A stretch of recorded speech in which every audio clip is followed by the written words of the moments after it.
స్తోత్రాలు చెల్లిస్తున్నాం. సకల ఆశీర్వాదాలకు కారణభూతుడవు, ఉన్నవాడవు, అనువాడవు, వాగ్దానము నిబంధనలు చేసి నెరవేర్చేటువంటి వాడు, మారని మాట తప్పని మార్పు చెందని మా ప్రభుడవు, సకల యుగముల రాజు అయిన దేవుడు, సింహాసనాసీన మా దేవుడు, ఆకాశ మహాకాశం పట్టజాలిన దేవుడు, అద్వితీయ దేవుడు, అస్తమానమైన దేవుడు, పరిశుద్ధ దేవుడు, మీ స్తోత్రాలు చెల్లించుకుంటున్నాం.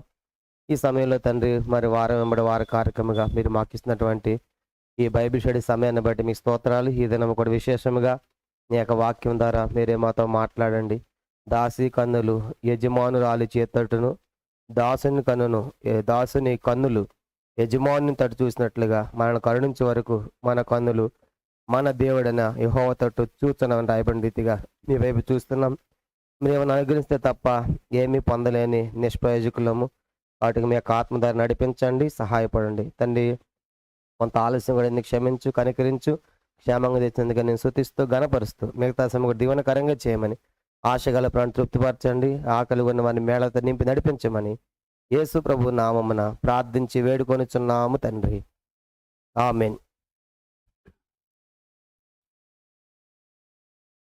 ఇలా మనము అపోస్తల గ్రంథ ధ్యానములో మనం ఉన్నాము. ఈ అపోస్తల కార్యాన్ని మొత్తం మనము దాదాపుగా 28 అధ్యాయాలు కలిగినటువంటి పుస్తకాన్ని మనము 3 ప్రధాన భాగాలుగా మనం విభజించుకున్నాం. కనుక మొదటి ప్రధాన భాగము మొదటి 7 అధ్యాయాల్లో సంఘము యెరూషలేములో లోకంలో విస్తరించేదిగా చూసాము. 8 నుంచి 12 అధ్యాయాల్లో సంఘము యెరూషలేము దాటి, యోదయ దాటి తర్వాత సమరయ వరకు కూడా విస్తరించినట్లుగా మనం చూసాం. ఇంకా చెప్పాలంటే బోధి గంతాలకు కూడా వెళ్ళింది కనుక నపుంసకుని ద్వారా. గత 8 నుంచి మరి 28 అధ్యాయాల్లో సంఘము అన్య దేశాలన్నిటిలో కూడా విస్తరించినట్లుగా మనము ఈ 3 ముఖ్యమైన భాగాలుగా మనం విభజించాం. దాంట్లో మనం ఇప్పుడు 2వ ముఖ్యమైన భాగములో ఉన్నాము. 2వ ముఖ్యమైన భాగంలో 10వ అధ్యాయములో ఉన్నాం. గత వారము 10వ అధ్యాయం మనం ధ్యానం చేసాం. చూడండి, అపోస్తల కార్యం 10వ అధ్యాయము, ఇది 48 వచనాలు కలిగినటువంటి అధ్యాయం. అపోస్తల కార్యములు 10వ అధ్యాయము 48 వచనాలు కలిగినటువంటి ఈ యొక్క అధ్యాయాన్ని మనము మరి 6 ప్రధాన భాగాలుగా, లేదంటే 6 ముఖ్యమైన భాగాలుగా మనం విభజించి దాదాపుగా 4 భాగాలు మనము కలిసి 4 భాగాలు గత వారం మనం ధ్యానం చేసాం. కాబట్టి అపోస్తల కార్యములు 10వ అధ్యాయం మొత్తము 48 వచనాలు కలిగినటువంటి అధ్యాయాన్ని మనము 6 ముఖ్యమైన భాగాలుగా మనం విభజించాం. మొదటి భాగం వచ్చేసి 10వ అధ్యాయము మొదటి నుంచి 8 వచనాలు. మొదటి 8 వచనాల్లో మనం ఏమని గమనించామంటే మారిన రోమా అధికారి అని మనం చూసాం. మారిన రోమా అధికారి ఎవరైనా చెప్పండి, ఎవరైనా ఈ అధికారి, ఈ రోమా అధికారి ఎవరు? కొర్నేలి. కానీ కొర్నేలి అని చూసాం. తర్వాత 10వ అధ్యాయము 9 నుంచి 16 వచనాలు చూసినప్పుడు ఇక్కడ 2వ సంగతికి మనం ఏం చూసామంటే పేతురు గారికి వచ్చిన దర్శనం. పేతురు గారికి వచ్చిన దర్శనం.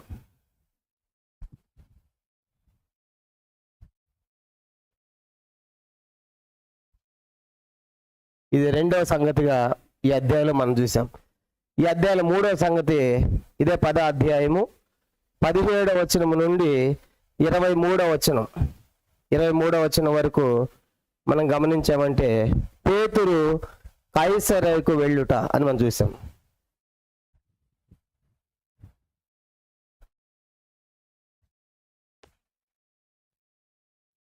పేతురు కైసరయకు వెళ్ళుట ఇది 3వ సంగతిగా ఈ అధ్యాయం మనం చూసాం. 4వది వచ్చేసి ఇదే 10వ అధ్యాయము 24వ వచనం నుండి 24వ వచనం 33వ వచనం వరకు కొర్నేలియుని పేతురు కలుసుకొనుట. కొర్నేలియుని పేతురు కలుసుకొనుట ఇది కూడా మనము ఇంతవరకు మనం గత వారం చూసాం.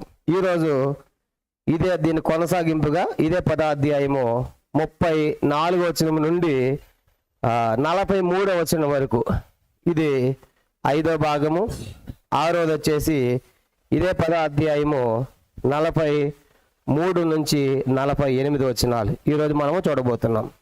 కాబట్టి ఇప్పుడు మనం అపోస్తలుల కార్యముల్లో 2వ ముఖ్యమైన భాగములో ఉన్నాం. 2వ ముఖ్యమైన భాగము ఎక్కడి నుంచి ఎక్కడి దాకా? 8వ అధ్యాయం నుంచి 12వ అధ్యాయం వరకు. ఇప్పుడు 10వ అధ్యాయం అన్నామంటే 2వ భాగంలో ఉన్న మనము 2వ భాగంలో ఉన్నాం. కనుక అపోస్తలుల కార్యం మొత్తం 3 భాగాలుగా మనం విభజించాం. మొదటి 7 అధ్యాయాలు మొదటి భాగం యెరూషలేములో సంఘం అని. 8 నుంచి 12 అధ్యాయాలు ఆ సంఘం యెరూషలేము ప్రాకి సమరయ దాకి వెళ్ళింది. 8 నుంచి 12 అధ్యాయాలు మనం చూసాం. మూడవది 13 నుంచి 28 అధ్యాయాలు మనం చూసినప్పుడు అన్ని దేశములు అన్నిట్లో సంఘం విస్తరించడం మనం చూసాం. ఇప్పుడు ఈ 3 భాగంలో మనం ఏ భాగంలో ఉన్నాము?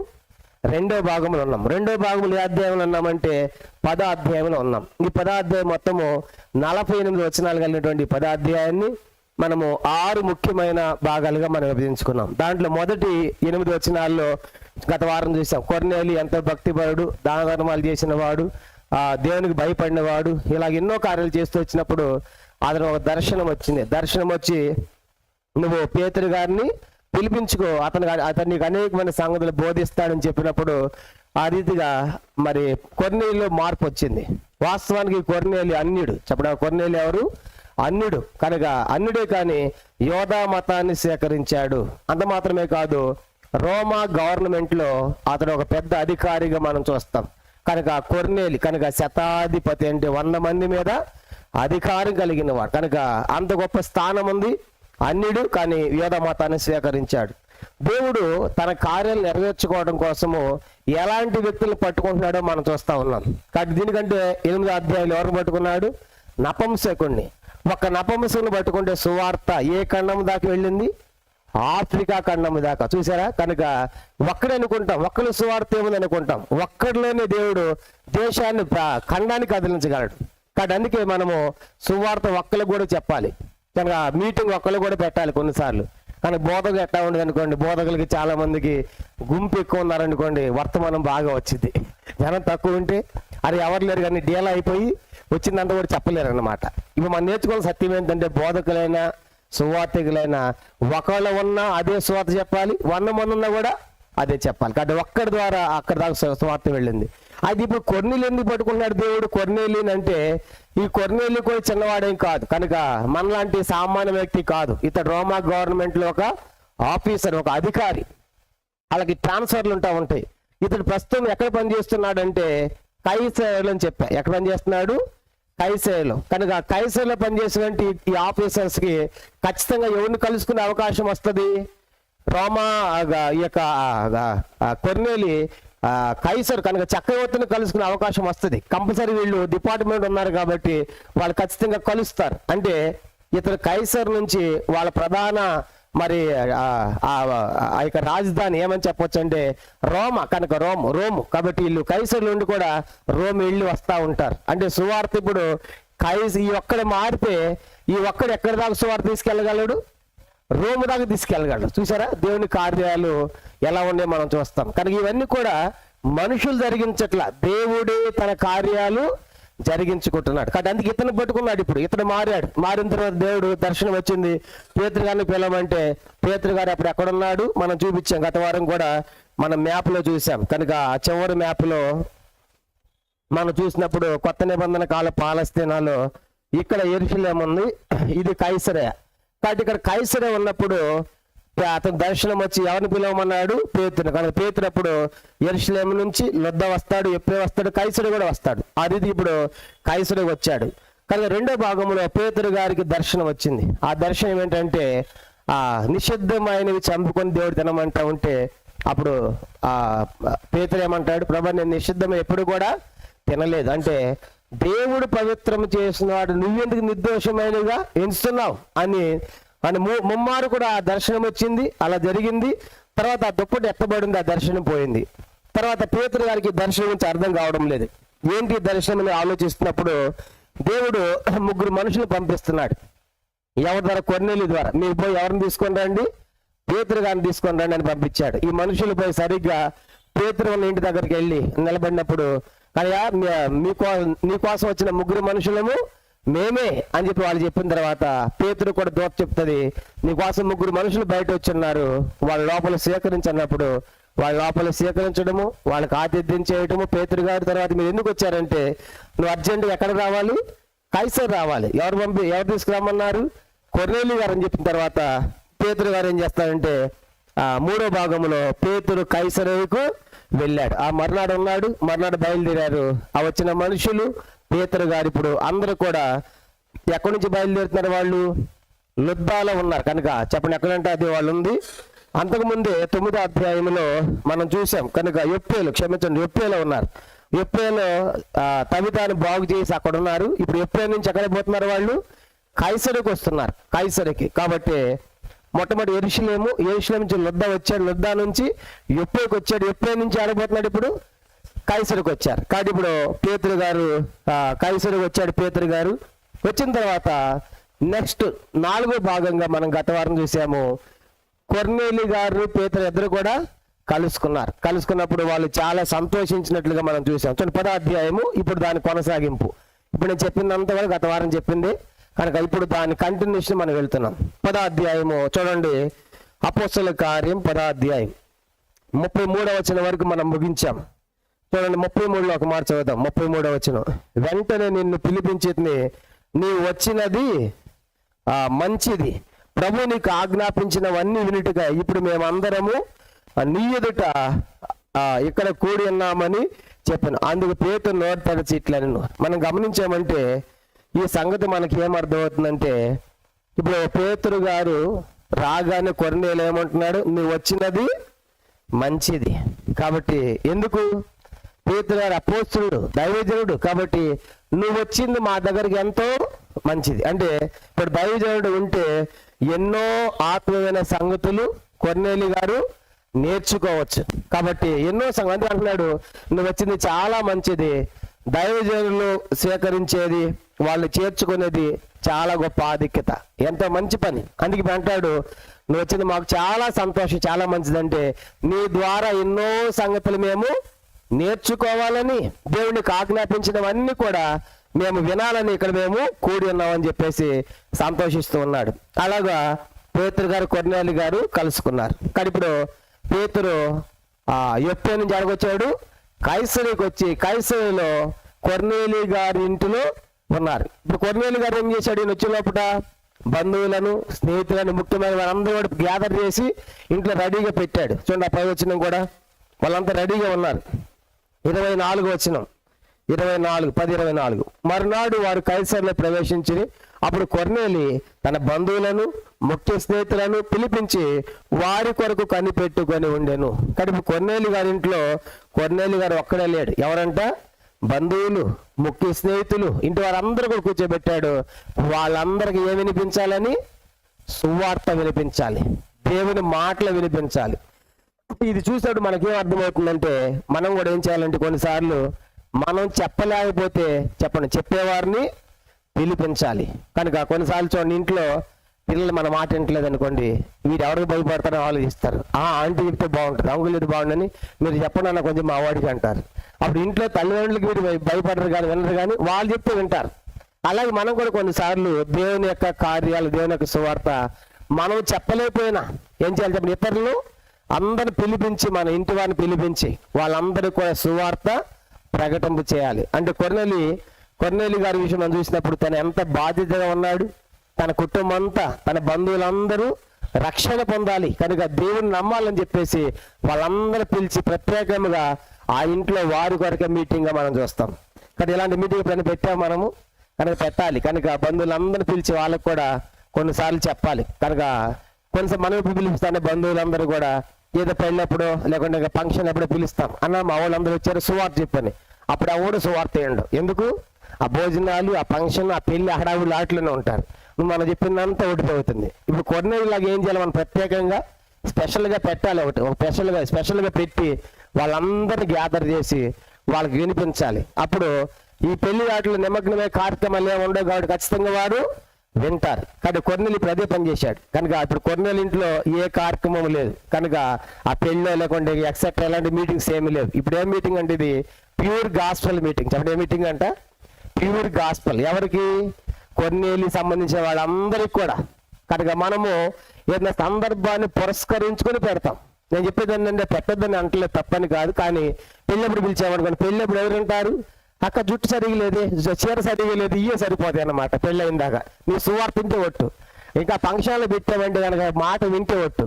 ఏమంటారు కనుక ఆ చెప్పులేసుకు వస్తారు, లేచి వెళ్తారు, ఫోన్లు మాట్లాడుతూ ఉంటారు. ఇక్కడ చెప్పే సువార్త ఎవరు వినరు. కాడమండి అసలు మన కంట్రోల్లోనే ఉండదు అన్నమాట. ఇక ఫంక్షన్లు అయితే మందిరం అయితే ఏదో కాస్త గద్దిస్తాం.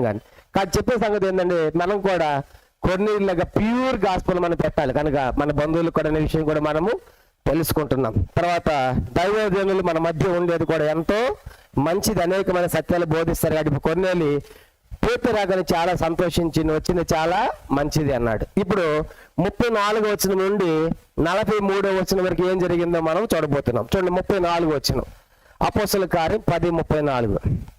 దేవుడు పక్షపాతి కాడని నిజముగా గ్రహించి ఉన్నాను. ప్రతి జనములోను ఆయనకు భయపడి నీతిగా నడుచుకుని వారిని ఆయన అంగీకరించును. యేసుక్రీస్తు అందరికీ ప్రభు. ఆయన ద్వారా దేవుడు సమాధానకరమైన సువార్తను ప్రకటించి ఇశ్రాయేలుకు పంపిన వర్తమానము మీరు ఎరుగుదురు కదా. యోహాను బాప్తిసం ప్రకటించిన తరువాత గలిలయ మొదలుకొని యోదయ అన్నంతటా ప్రసిద్ధమైన సంగతి మీకు తెలియను. అదే తనగా దేవుడు నజరేయుడైన యేసును పరిశుద్ధాత్మతోను శక్తితోను అభిషేకించినది. దేవుడు ఆయనకు తోడైండను గనుక ఆయన మేలు చేయొచ్చు అపవాది చేత పీడింపబడిన వారందరినీ స్వస్థపరచుచు సంచరించుచుండెను. ఆయన యోధా దేశమందును యెరూషలేమునందును చేసిన వాటన్నిటికీ మేము సాక్షులము. ఆయనను వారు మ్రానున వేలాడదీసి చంపిరి. అంత మాత్రమే కాదు, కింద వచనం కూడా 40వ వచనం, దేవుడు ఆయన 3వ దినమున లేపి ప్రజలందరికీ కాక దేవుని చేత ముందుగా ఏర్పరచబడిన సాక్షులకే, అనగా ఆయన మృతుల్లో నుండి లేచిన తరువాత ఆయనతో కూడా అన్నపానాలు పుచ్చుకున్న మాకే ఆయన ప్రత్యక్షంగా కనబడినట్లు అనుగ్రహించను. ఇది కాక దేవుడు సజీవులకును మృతులకును న్యాయాధిపతిగా నియమించిన వాడు ఈయనే అని ప్రజలకు ప్రకటించి దృఢసాక్ష్యం ఇవ్వాలని మాకు ఆజ్ఞాపించను. 43, ఆయనని విశ్వాసం ఉంచువాడెవడో వాడు ఆయన నా మూలముగా పాప క్షమాపణ పొందరని ప్రవక్తలందరూ ఆయన గురించి సాక్ష్యం ఇచ్చుచున్నారని చెప్పాను. ఈ 34వ వచనం నుంచి 43వ వచనం వరకు ప్యూర్ గాస్పల్. పేతురు చెప్పేదని చెప్పండి, స్వచ్ఛమైన సువార్త. మీకు ఏ సువార్త తెలియదు అనుకోండి, చెప్పండి, ఇది బట్టి పట్టండి. ఇది కంఠస్థం చెప్తే ఇది చెప్తే చాలు. ఏమని చెప్తున్నాడు ఆయన? సువార్త. దేవుడు పక్షపాతి కాడు. ఇక్కడ మనం గమనించాలి 33లోనే పేతురు నోరు తెరచి ఇట్లా నేను ఇప్పుడు పేతురు నోరు తెరిస్తే ఏమవుతుంది చెప్పండి? పేతురు నోరు తెరిస్తే ఏమొచ్చింది? స్వచ్ఛమైన ప్యూర్ గాస్పల్ సువార్త వచ్చింది. తర్వాత 8వ అధ్యాయం ఇంకా ఆయన నోరు తెరిచాడు. అపోస్తలుల కార్యం 8వ అధ్యాయము చూడండి 35వ వచనం. అపోస్తలుల కార్యం 8:35. అందుకు ఫిలిప్పు నోరు తెరచి ఆ లేఖను అనుసరించి అతనికి యేసును గూర్చిన సువార్త ప్రకటించాను. కాబట్టి ఇప్పుడు ఇక్కడ ఫిలిప్పు నోరు తెరిస్తే ఏమొచ్చింది? సువార్త వచ్చింది. పేతురు నోరు తెరిస్తే ఏమొచ్చింది? సువార్త వచ్చింది. అంత మాత్రమే కాదు, అదే మనం గమనించామంటే మత్తయి సువార్త 5వ అధ్యాయం 1వ వచనంలో ఆయన నోరు తెరచిట్లు బోధింపసాగాను. ఆత్మ విషయమై దీనిలైన వారు ధన్యులు పరలోక రాజ్యము వారు. యేసు వారి నోరు తెరిస్తే ఏమొచ్చింది? ఆయన కూడా ధన్యతలు వచ్చాయి. అంటే వాళ్ళకి నోరు తెరిస్తే నోట అంటే వాక్యము, దేవుని మాటలు, దేవుని యొక్క సువార్త వచ్చింది. యేసు వారికి అదే వచ్చింది. తర్వాత పేతురు కూడా సువార్త వచ్చింది. తర్వాత ఫిలిప్పు కూడా నోరు తెరిస్తే సువార్త వచ్చింది. కాబట్టి మనం కూడా నోరు తెరిస్తే ఏమి రావాలి? మనం నోరు తెరిస్తే వస్తుంది. కాబట్టి రాకూడదని వస్తూ ఉంటాయి కదా, అవి రాకూడదు. మనం కూడా నోరు తెరిస్తే ఉండాలి, సువార్త ఉండాలి. కాబట్టి మన నోరు తెరిసే దుర్వాసన, రాకూడని మాటలు, కనుక అనవసరమైనవి రాకూడదు. కాబట్టి మనకు గుర్తించాల్సింది ఏంటంటే ఇప్పుడు ఇది పేతురికి ఎంత మంచి అవకాశం. అందరూ కూర్చోబెట్టాడు, అందరూ రెడీగా ఉన్నారు, వాళ్ళకు సువార్త చెప్పాలి. కాబట్టి 1 మినిట్ కూడా వేస్ట్ చేయకూడదు, అనవసరమైన సంగతులు చెప్పకూడదు, సమయాన్ని వ్యర్థం చేయకూడదు. కాబట్టి ఇప్పుడు నోరు తెచ్చి డైరెక్ట్ గా సువార్త ప్రకటిస్తాడు. ఏమంటున్నాడంటే 10వ అధ్యాయము చూడండి 33వ వచనం అంటాడు, దేవుడు పక్షపాతి కాడని సంగతి గ్రహించి ఉన్నాను. అంటే దేవుడికి పక్షపాతం ఉండదు, దేవుడికి అందరూ సమానమే అనే సంగతి పేతురు ఇప్పుడు అర్థమైంది. అంటే ఇది దేని గురించి మాట్లాడుతున్న పేతురు ఈ సందర్భము? ఆయనకు వచ్చిన దర్శనం ఉంది కదా 10వ అధ్యాయంలో మనం చూసాం కదా. 9వ వచనం నుండి ఆ ఆకాశం నుండి ఒక దుప్పటి దిగి దాంట్లో చతుష్పాద జంతువులు, భూమి మీద సమస్త ఆ ప్రాక జీవులన్నీ ఉన్నాయి. వాటిని చంపుకొని తినమంటే ప్రభా నేను నిషిద్ధమైనవి తిన్నన్నాడు. ఆ దర్శనం ఏంటో పేతురికి అర్థమవుతుంది. ఏమంటే దేవుడు పక్షపాతి కాడు, అంటే అందరూ కూడా సమానమే అనే సంగతి చెప్పడానికి పేతురికి ఆ దర్శనం ఇచ్చాడు దేవుడు. పేతురు, ఇప్పుడు దాకా అది నిషిద్ధం అనుకుంటున్నావు, అనుజనులు అంటాను అని అనుకుంటున్నావు, అనుజనులకు సువార్త కాదనుకుంటున్నావు. కాబట్టి ఇప్పుడు నేను చెప్తున్నానంటే నేను వాళ్ళని పవిత్రపరిచాను, నేను రక్తం ఇచ్చి వాళ్ళని సంపాదిస్తాను. కాబట్టి నువ్వు అపవిత్రమైన అన్ని జనులకు వారిని ఎంచవద్దు. కాబట్టి అన్ని జనులు యూదులు ఇద్దరు కూడా సమానమని చెప్పే దర్శనమే ఆ దర్శనం. కానీ ఇప్పుడు పేతురికి అర్థమైంది. అదంతా చూసిన తర్వాత ఓహో దేవుడు పక్షపాతి కాడు. ఇప్పుడు దాకా మేము యూదులకు మాకే అనుకున్నాం, కాబట్టి ఈయన యూదులకే కాదు. ఎవరికంట 36వ వచనం, యేసుక్రీస్తు అందరికీ ప్రభు. చూసారా, ఇప్పుడు పేతురికి ఆ గ్రహింపు వచ్చింది. ఆ దర్శనం రాకముందు పేతురు మనసులో కూడా ఏముంది, యూదులు మేము సపరేట్ కాబట్టి అన్నిలు వేరే అని ఉంది. కనుక అది పోగొట్టడానికి దేవుడు పేతురు దర్శనం ఇచ్చి, కనుక యూదులేమి ఎక్కువ కాదు, అన్యులేమి తక్కువ కాదు, సిలువ ద్వారా రక్తము ద్వారా అందరూ కూడా సమానమే అని చెప్పడానికి ఆ దర్శనం ఇచ్చిన తర్వాత దేవుడు పక్షపాతి కాడు, ఆయన అందరిని ప్రేమిస్తున్నాడు. 35, ప్రతి జనములోను ఆయనకు భయపడి నీతిగా నడుచుకొని వారిని ఆయన అంగీకరించును. ఎవరైతే ఆయన భయపడతారో నీతిగా జీవిస్తారో వాళ్ళందరినీ యేసువారు అంగీకరిస్తాడు. కాబట్టి ఆయన అందరికీ ప్రభు. 36, ఆయన ద్వారా దేవుడు సమాధానకరమైన సువార్తను ప్రకటించి ఇశ్రాయేలుకు పంపిన వర్తమానం మీరు ఎరుగుదురు కదా. ఆ రీతిగా ఇశ్రాయేలు అందరూ కూడా దేవుడి సమాధానకరమైన సువార్త తీసుకొచ్చాడు. ఆయన ఆశ్చర్యకారుడు, ఆలోచనకర్త, బలవంతుడైన దేవుడు, నిత్యుడగు తండ్రి, సమాధానకర్తయగు అధిపతి అని ఆయన పుట్టినప్పుడు సమాధానాన్ని ప్రకటించారు. ఆ రీతిగా సువార్త మొదలు పెట్టాడు. నెక్స్ట్ 37, యోహాను బాప్తిస్తం ప్రకటించిన తరువాత గలిలయ మొదలుకొని యోధి అన్నంతటా ప్రసిద్ధమైన సంగతి మీకు తెలియను. ఇప్పుడైతే బాప్తిస్మ ఇచ్చి యోహాను బాప్తిస్తం మొదలు పెట్టాడు, గలిలయ మొదలు యోధి వరకు అంతా కూడా అది ప్రసిద్ధమైపోయింది ఆ సంగతి. 38, అదేదనగా దేవుడు నజరేయుడైన యేసును పరిశుద్ధాత్మతోను శక్తితోను అభిషేకించినది. దేవుడు ఆయన తోడైనను కనుక ఆయన మేలు చేయొచ్చు, అపవాది పీడింపడిన వారందరినీ స్వస్థపరచుచు సంచరించుచుండెను. కాబట్టి ఇవన్నీ మొదలుపెట్టి అంటాడు యేసు అందరికీ ప్రభు, ఆయన పక్షపాతి కాడు, ప్రతి జనములో కూడా నీతిగా జీవించి భయభక్తులతో ఆయన అంగీకరిస్తాడు. ఆయన ఈ లోకంలో ఉన్నప్పుడు పరిశుద్ధాత్మ శక్తితో అభిషేకం పొందాడు. తర్వాత దేవుడు ఆయనకి తోడై ఉన్నాడు, తండ్రి అయిన దేవుడు. అపవాది చేత పీడించబడిన వారందరూ కూడా స్వస్థపరిచాడు. అనేకులకు ఆయన మేలు చేసి యోధ ఈ దేశమంతా సంచరించాడు అని యేసు ప్రవర్తించే సువార్త మొదలు పెట్టాడు. 39వ వచనం, ఆయన యూదుల దేశమందును యెరూషలేము నందును చేసిన వాటన్నిటికీ మేము సాక్షులము. తర్వాత ఆయనను వారు మ్రానున వేలాడదీసి చంపిరి. కానీ ఇప్పుడు పేతురు చూడు ఎంత చక్కగా చెప్తున్నాడు.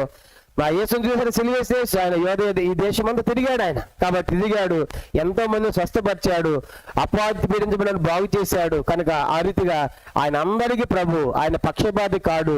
ప్రతి జనములో వారు ఏ దేశమైనా, ఏ జాతిని, ఏ ప్రాంతమైనా నీతిగా నడుచుకుని ఆయన స్వీకరిస్తే ఆయన అంగీకరిస్తాడు. కాబట్టి ఆయన ఏం చేశారంటే మ్రానున వేలాడదీసి చంపారు ఈ యెరూషలేములోనే అని చెప్పి దానికి మేమందరము సాక్ష్యం. ఆయన చంపినప్పుడు మేము కూడా ఉన్నాం. యేసు వారు సిలువేశాడు, పేతురు ఉన్నాడా లేడా? యేసుడు వారు సిలువేశాడు, పేతురు ఉన్నాడా లేడా? యేసు వెళ్తాడు దూరంగా ఉండి వెంబడి ఏం జరుగుతుందో చూస్తూ వచ్చాడు. సిలువేసిన తర్వాత కూడా పారిపోయారు. ప్రభు లేచిన తర్వాత ఏం చేశారు? లేచిన తర్వాత అందరూ భయపడి ఇంట్లో ఉంటా ఉంటే ప్రభు వాళ్ళ మధ్య ప్రత్యక్షం అవుతాడు, సమాధానం అని చెప్తాడు.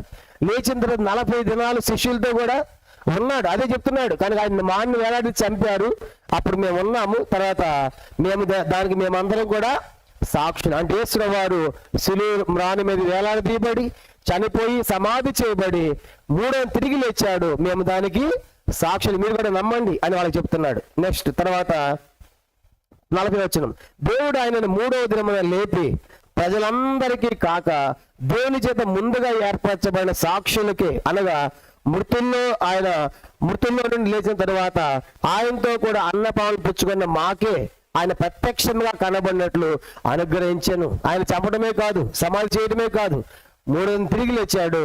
ఆయన అనుసరిస్తున్న మాకు మొట్టమొదట మాకు కనబడ్డాడు. కాబట్టి మేము ఆయన చూసాం, మేము ఆయనకి సాక్షులం అని చెప్తున్నాడు. 42వ వచనం, ఇదిగాక దేవుడు మృతులకును సజీవులకును న్యాయాధిపతిగా నియమించిన వాడు ఈయనని ప్రజలకు ప్రకటించే దురసాక్ష్యం ఇవ్వాలని మాకు ఆజ్ఞాపించను. యేసు లేచిన తర్వాత చెప్పాడు ఆయన గురించి, సజీవులకు మృతులకు కూడా ఆయన న్యాయాధిపతి అని చెప్పేసి ఆయన గురించి నా గురించి ప్రకటించండి, దురసాక్ష్యం ఇవ్వండి. చూశారు కదా నా గాయాలు, చూశారు కదా, కాబట్టి నేను తిరిగి లేచాను కదా, కాబట్టి ఇది మీరంతా ప్రకటించాలి, దృఢముగా నిలబడి సాక్ష్యం ఇవ్వాలి, సువార్త ప్రకటించాలని మాకు ఆజ్ఞాపించాడు అని ఆ యేసు పేతురు చెప్పినటువంటి సువార్త ఏంటి?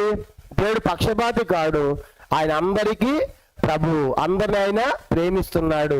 ఆయన రాణి మీద వేలాడదీసి చంపారు కనుక సమాజ మూర్తిని తిరిగి లేచాడు, దానికి మేము సాక్షులము. ఇదంతా ప్రకటించమని మాకు ఆయన ఆజ్ఞాపించాడు. ఇప్పుడు మీరు నమ్మారనుకోండి, ఆయన విశ్వాసం ఉంచారనుకోండి, మీ పాపలు క్షమించబడతాయి అని చెప్పారు. అది సువార్త. చూడండి 43వ వచనం ఏమంటాడు? ఇదంతా చెప్పిన తర్వాత 43, ఆయన యందు విశ్వాసం ఉంచువాడెవడో ఆయన నామ మూలముగా పాపక్షమాపణ పొందునని ప్రవక్తలందరూ ఆయన గురించి సాక్ష్యం ఇచ్చుచున్నారని. కానీ ఇప్పుడు ఈ సువార్త చెప్పి ఇక్కడ కూర్చున్న మీరు కూడా ఎవరైతే ఆ యేసులో విశ్వాసం ఉంచుతారో ఆయన నామములో వారి పాపాలన్నీ కూడా క్షమించబడతాయి అని సువార్త ముగించాడు. ఇదని సువార్త. ఇక దాంట్లో ఏమీ కలిపేది లేదు. కనుక దేవుడు అందరికీ ప్రభు, ఆయన అందరికీ ప్రభు, ఆయన పక్షపాతం లేదు. నీతిగా నడుచుకుంటూ ప్రతి జనములు ఆయన్ను ఉన్నటువంటి వాడిని స్వీకరిస్తాడు.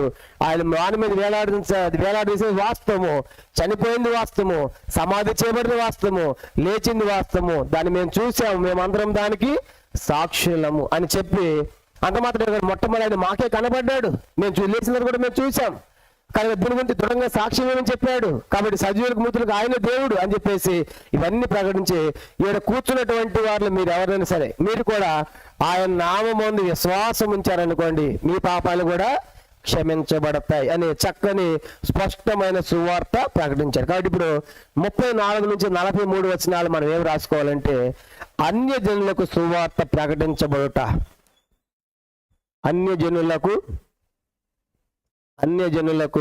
సువార్త ప్రకటించబడుట.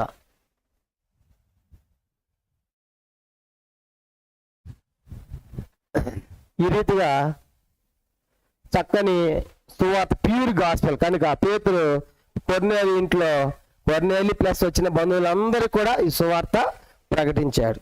మరి సువార్త ప్రకటించిన వాళ్ళు ఏం చేశారంట? నెక్స్ట్ 43 నుంచి 48 వచనాలు చదువుదాం. అపోస్తలుల కార్యం 10వ అధ్యాయం 44వ వచనం. పేతురు మాటలు ఇంకా చెప్పుచుండగా అతని బోధ విన్న వారందరి మీదకి పరిశుద్ధాత్మ దిగేను. చూసారా, ఈ పేతురుకి మాటలు ముగించలేదు, చెబుతూ ఉండగానే ఏం జరిగిందంట? ఒక అద్భుతమైన సంగతి. పేతురు ఈ సువార్త ప్రకటిస్తూ ఉండగానే ఏం దిగిందంట? పరిశుద్ధాత్మ దిగింది. ఎవరి మీదకి? అందరి మీదకి. మొట్టమొదటి ఎక్కడ దిగిందని చదువుకున్నాం మనము? 2వ అధ్యాయంలో అపోస్తలులు అందరి మీదకి దిగింది. అంటే అక్కడ అపోస్తలులు పరిశుద్ధాత్మ నింపబడ్డారు, అగ్ని జ్వాలలాగా వచ్చిన చదువుకున్నాం కదా 2వ అధ్యాయంలో.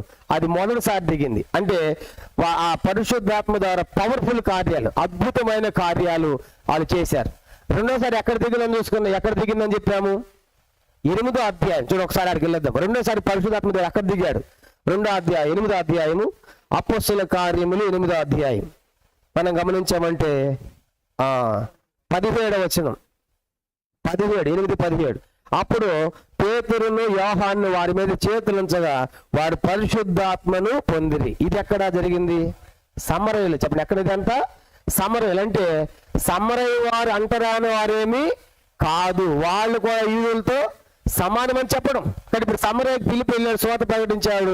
గాడి సీమోన్ ఉన్నాడు, వాడు మరమోసిపోయాడు. గాడి సీమోన్ కూడా సమయ వారందరూ కూడా నమ్మారు, విశ్వసించారు, బాప్తిసం పొందారు. ఈ సంగతి ఫిలిప్పు యేషువైనటువంటి అపోస్తలులు చెప్పినప్పుడు ఎవరు వచ్చారు? పేతురు, యోహాను వచ్చి ఆ సమరయ వారి కోసం చేతులు పెట్టి ప్రార్థన చేస్తే ఏం దిగిందంట? పరిశుద్ధాత్మ. అంటే అర్థం ఏంటి? అప్పుడు దాకా సమరయులు అంటరాని వారిగా చూసేవాళ్ళు యూదులు. ఇప్పుడు పరిశుద్ధాత్మ దిగటం అంటే అర్థం ఏంటి? యూదులు సమరయులు కూడా సమానమని చెప్పడం అన్నమాట. కాబట్టి ఇప్పుడు యూదులంతో సమరయులు కూడా అంతే. కనుక ఇప్పుడు వీళ్ళు యూదులు ఏ పరిశుద్ధాత్మను పొందుతున్నారో సమరయులు కూడా అదే పరిశుద్ధాత్మ అని ఇద్దరు ఈక్వల్ అని చెప్పడానికి దేవుడు అక్కడ పరిశుద్ధాత్మను దించడం మనం చూస్తాం. మూడోది ఇప్పుడు ఎక్కడ దిగింది చెప్పండి? ఇప్పుడు కొర్నేలి ఇంటిలో. కానీ ఎవరి మధ్య? అన్యజనుల మధ్య. అంటే అర్థం ఏంటి? అన్యజనులు యూదులు కూడా సమానమని చెప్పడం. ఎప్పుడైతే ఈ మాటలు చెప్పుతూ ఉండగా పరిశుద్ధాత్మ దేవుడు దిగాడు. అంటే కొత్త నిబంధన వెలుగులో మనకేమర్థమవుతుందంటే యేసు ప్రభు వారి యొక్క శిలువ మరణం తర్వాత ఇక యూదులని లేదు, సమరయులని లేదు, హెల్లీయులని లేదు, గ్రీస్ దేశాలని లేదు, కనుక ఒక కులమని జాతి మతమని లేదు. యేసు నమ్మితే చాలు వాళ్ళందరూ కూడా ఎవరంట సమానమే. ఇంకా వెనకటి చరిత్రలన్నీ కూడా పక్కన పెట్టేయటమే. కానీ ఇప్పుడు అందుకే ఇప్పుడు పరిశుద్ధాత్మ ఎవరి మీదకి వచ్చింది? అన్యజనుల మీదకి వచ్చింది. కానీ ఇప్పుడు అన్యజనులకు మొట్టమొదటి సువార్త ప్రకటించింది కూడా ఎవరంటే పేతురే. చెప్పండి, ఎవరంట? పేతురు. అసలు వాస్తవానికి అన్యజనులకు సువార్త ప్రకటించిన దేవుడు ఎవరు కోరుకున్నాడు? గలతీ పత్రిక 1వ అధ్యాయం చూడండి. అన్యజనులకు సువార్త ప్రకటన దేవుడు అపోస్తలుడైన పౌలు కోరుకున్నాడు కనుక ఆయన ప్రకటించాలి అన్యజనులకి. కానీ గలతీ పత్రిక 1వ అధ్యాయం చూడండి 15వ వచనంలో పౌలు అంటాడు, గలతీ పత్రిక 1వ అధ్యాయం 15వ వచనం, ఆయనను తల్లి గర్భమునందు పడినది మొదలుకొని నన్ను ప్రత్యేకపరిచి తన కృప చేత నన్ను పిలిచిన దేవుడు నేను అన్యజనులలో తన కుమారుని ప్రకటింపవల్లని ఆయనను నా యందు బయలుపరమని అనుగించినప్పుడు మనుషుల మాటలు నేను సంప్రదింపలేదు. కాబట్టి ఇప్పుడు అసలు అన్యజనులకు సువార్త ప్రకటించాల్సింది ఎవరంట? అపోస్తలుడు. మరి పేతురు ఏం చెప్పాడు అంటే పేతురు పెద్ద ఆయన కదా, కాబట్టి అది పేతురు ఒక వాగ్దానం ఉంది, పరలోక రాజ్యపు తాళపు చెవులు నేను నీకు ఇస్తాను, నువ్వు ఓపెన్ చేయాలి. పేతురు ఓపెన్ చేశాడు ఎవరికి? అన్యజనులకు. నెక్స్ట్ ఏమైనా పోవచ్చు దాంట్లో సువార్త ప్రకటన. కాబట్టి మొట్టమొదట పెద్ద ఆయన పేతురు కాబట్టి పేతురు దగ్గర ఆ తాళాల కీలు ఉన్నాయి కనుక తాళపు చెవులు ఉన్నాయి కాబట్టి పేతురు ఇప్పుడు ఓపెన్ చేయాలి. పేతురు ఎక్కడ ఓపెన్ చేశాడు? కైసరలో కొన్నేళ్ళు ఇంట్లో అన్యజనులకు ఓపెన్ చేశాడు, ద్వారం తెరవబడింది. కాబట్టి ఇప్పుడు నెక్స్ట్ అంటే ఎవరైనా ప్రకటిస్తారు. కాబట్టి ఇప్పుడు అందుకే ఏం జరిగిందంటే పరిశుద్ధాత్మ దేవుడు అన్యజనుల మీద కూడా దిగాడు. కాబట్టి ఇప్పుడు వాళ్ళు చూస్తూ ఉండగానే వాస్తవానికి పరిశుద్ధాత్మ దేవుడు బాప్తీసానికి ముందు దిగుతాడా? తీసుకోక ముందా తీసుకున్న తర్వాతనా? కానీ పరిశుద్ధాత్మ దేవుడు వచ్చేది తీసుకోక ముందా తీసుకున్న తర్వాతనా? తీసుకున్న తర్వాత. కానీ ఇక్కడ ఏం జరిగిందంటే తీసుకోక ముందే. చూడండి అపోస్తల కార్యం 10వ అధ్యాయము, అపోస్తల కార్యం 10వ అధ్యాయం 44.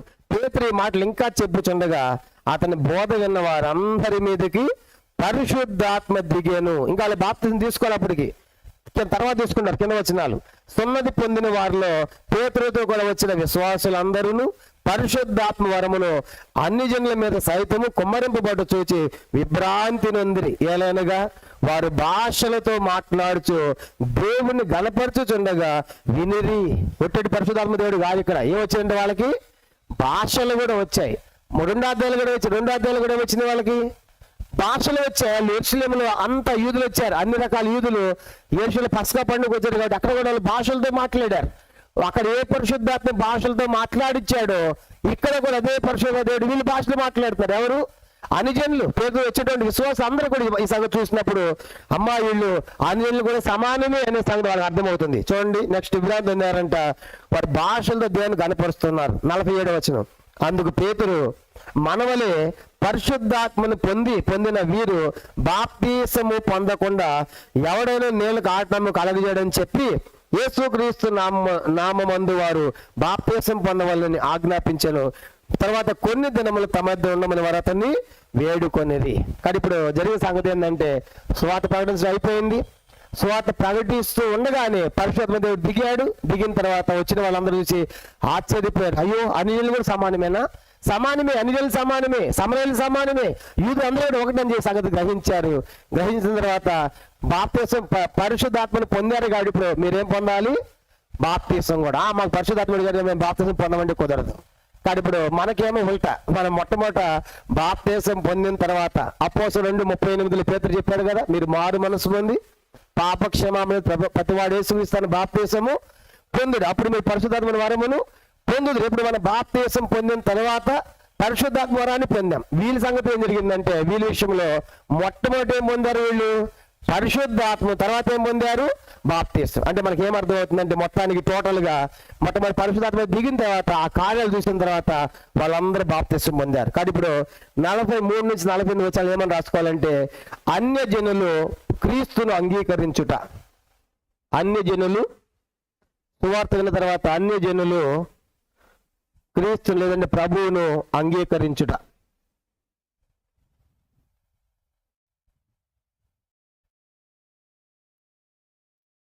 కాబట్టి ఇది 10వ అధ్యాయం. కాబట్టి పేతురు గారు రావడం జరిగింది. పేతురు గారు చక్కని సువార్త చెప్పాడు.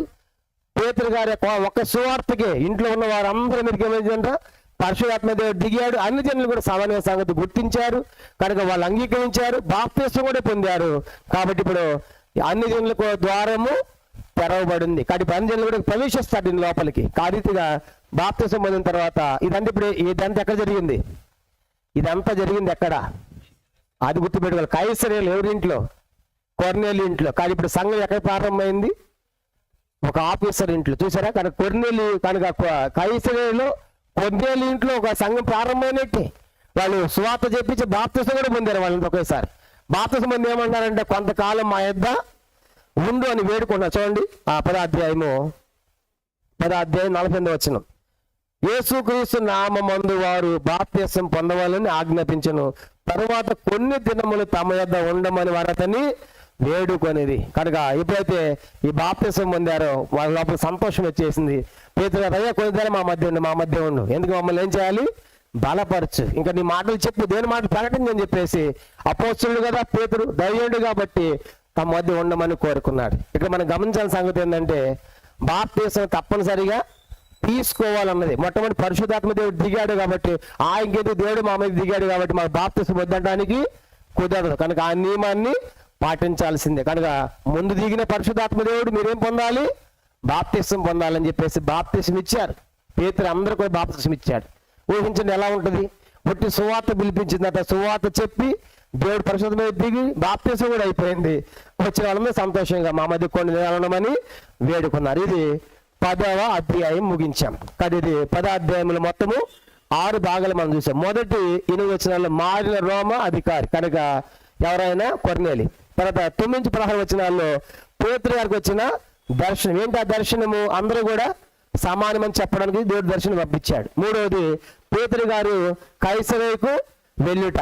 తర్వాత 4వది కొర్నేలి పేతురు ఇద్దరు కూడా కలుసుకోవటం. 5వది కలుసుకున్న తర్వాత కొర్నేలి ఇంట్లో పేతురు గారు కైసరేలో సువార్త ప్రకటించుట. సువార్త ప్రకటించిన తర్వాత పరిశుద్ధాత్మ దేవుడు దిగటమే కాకుండా వాళ్ళంతా బాప్తిసం కూడా పొందారు, ప్రభువును అంగీకరించారు. ఇది 10వ అధ్యాయం. ఇప్పుడు మనం 11వ అధ్యాయాన్ని ప్రారంభిస్తాం.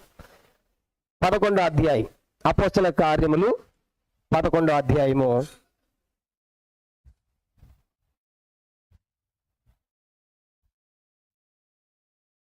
ఇవన్నీ చదివిన తర్వాత విన్న తర్వాత మీరు చదివితే ఇంకా మీకు బాగా అర్థమవుతుంది. ఇప్పుడు 11వ అధ్యాయం. 11వ అధ్యాయం మొత్తం మనకి 30 వచనాలు మనకు కనబడుతున్నాయి. అపోస్తల కార్యములు 11వ అధ్యాయం. 11వ అధ్యాయము మొత్తం మనకు 30 వచనాలు మనకు కనబడుతున్నాయి. ఈ 30 వచనాలు మనము ముఖ్యంగా ఈ 30 వచనాలని 4 ముఖ్యమైన భాగాలుగా మనం ఏమి చేద్దాం. మొదటిది 11వ అధ్యాయము 1 నుంచి 3 వచనాలు మొదటి సంగతి గాను. రెండవది 11వ అధ్యాయం 4వ వచనం నుండి మనం గమనించామంటే 18వ వచనం వరకు రెండవ భాగంగాను. మూడవది ఇదే 11వ అధ్యాయం 19వ వచనం నుండి మనం గమనించామంటే 26వ వచనం వరకు ఇది 3వ భాగంగాను. 4వది ఇదే 11వ అధ్యాయము 27వ వచనం నుండి మనం గమనించామంటే 30వ వచనం వరకు ఇది 4వ భాగం. ఇది 11వ అధ్యాయం మొత్తం మనము 4 భాగాలుగా మనం విభజించుకున్నాం. 10వ అధ్యాయం ఎన్ని భాగాలు అని చెప్పుకున్నాము? 10వ అధ్యాయము 6 భాగాలు. కనుక 6 సంగతులు ఒక్కో భాగంలో ఒక్కో సంగతి మనం ధ్యానం చేసాం. కానీ ఇప్పుడు ఈ యొక్క 11వ అధ్యాయము మనకు 30 వచనాలు కలిగినటువంటి 11వ అధ్యాయాన్ని 4 ముఖ్యమైన భాగాలుగా మనం విభజించాం. కానీ ఇప్పుడు మొదటి భాగం, మొదటి 3 వచనాలు ఏం జరిగింది? అపోస్తలుల కార్యం 11వ అధ్యాయం. అపోస్తలుల కార్యం 11వ అధ్యాయము మొదటి 3 వచనాలు. అన్యజనులు దేవుని వాక్యం అంగీకరించరని అపోస్తలులను యోదయ అన్నంతట ఉన్న సహోదరులను వినిరి.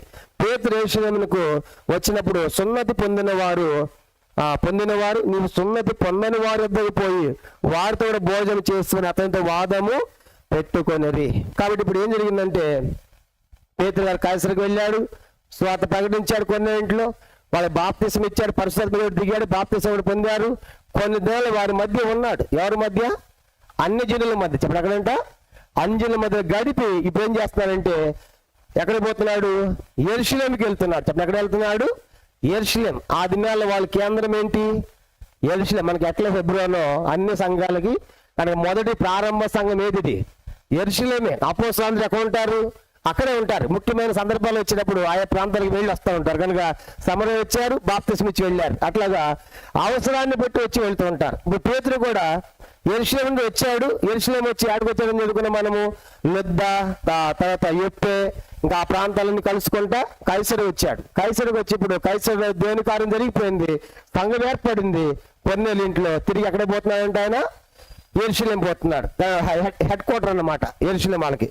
యెరూషలేం పోయినప్పుడు ఏం జరిగింది? అన్ని జనులు దేవుని వాక్యం అంగీకరించిన అపోస్తలులందరూ యోధి అన్నదన్న సహోదరులను విన్నారు. కానీ ఎప్పుడైతే ఈ సంగతి జరిగిందో అన్ని జనులు సువార్తను అంగీకరించారో కైసరులో కొన్నేళ్ళ ఇంట్లో అది యోధ అంతటా సహోదరులు విన్నారు. ఆల్రెడీ నమ్మినటువంటి శిష్యులు కానీ సహోదరులు విని సంగతి విని ఏం చేయాలి? సంతోషించాలి కదా. కానీ వాళ్ళు ఏం చేస్తున్నారని చూడండి, 2వ వచనం.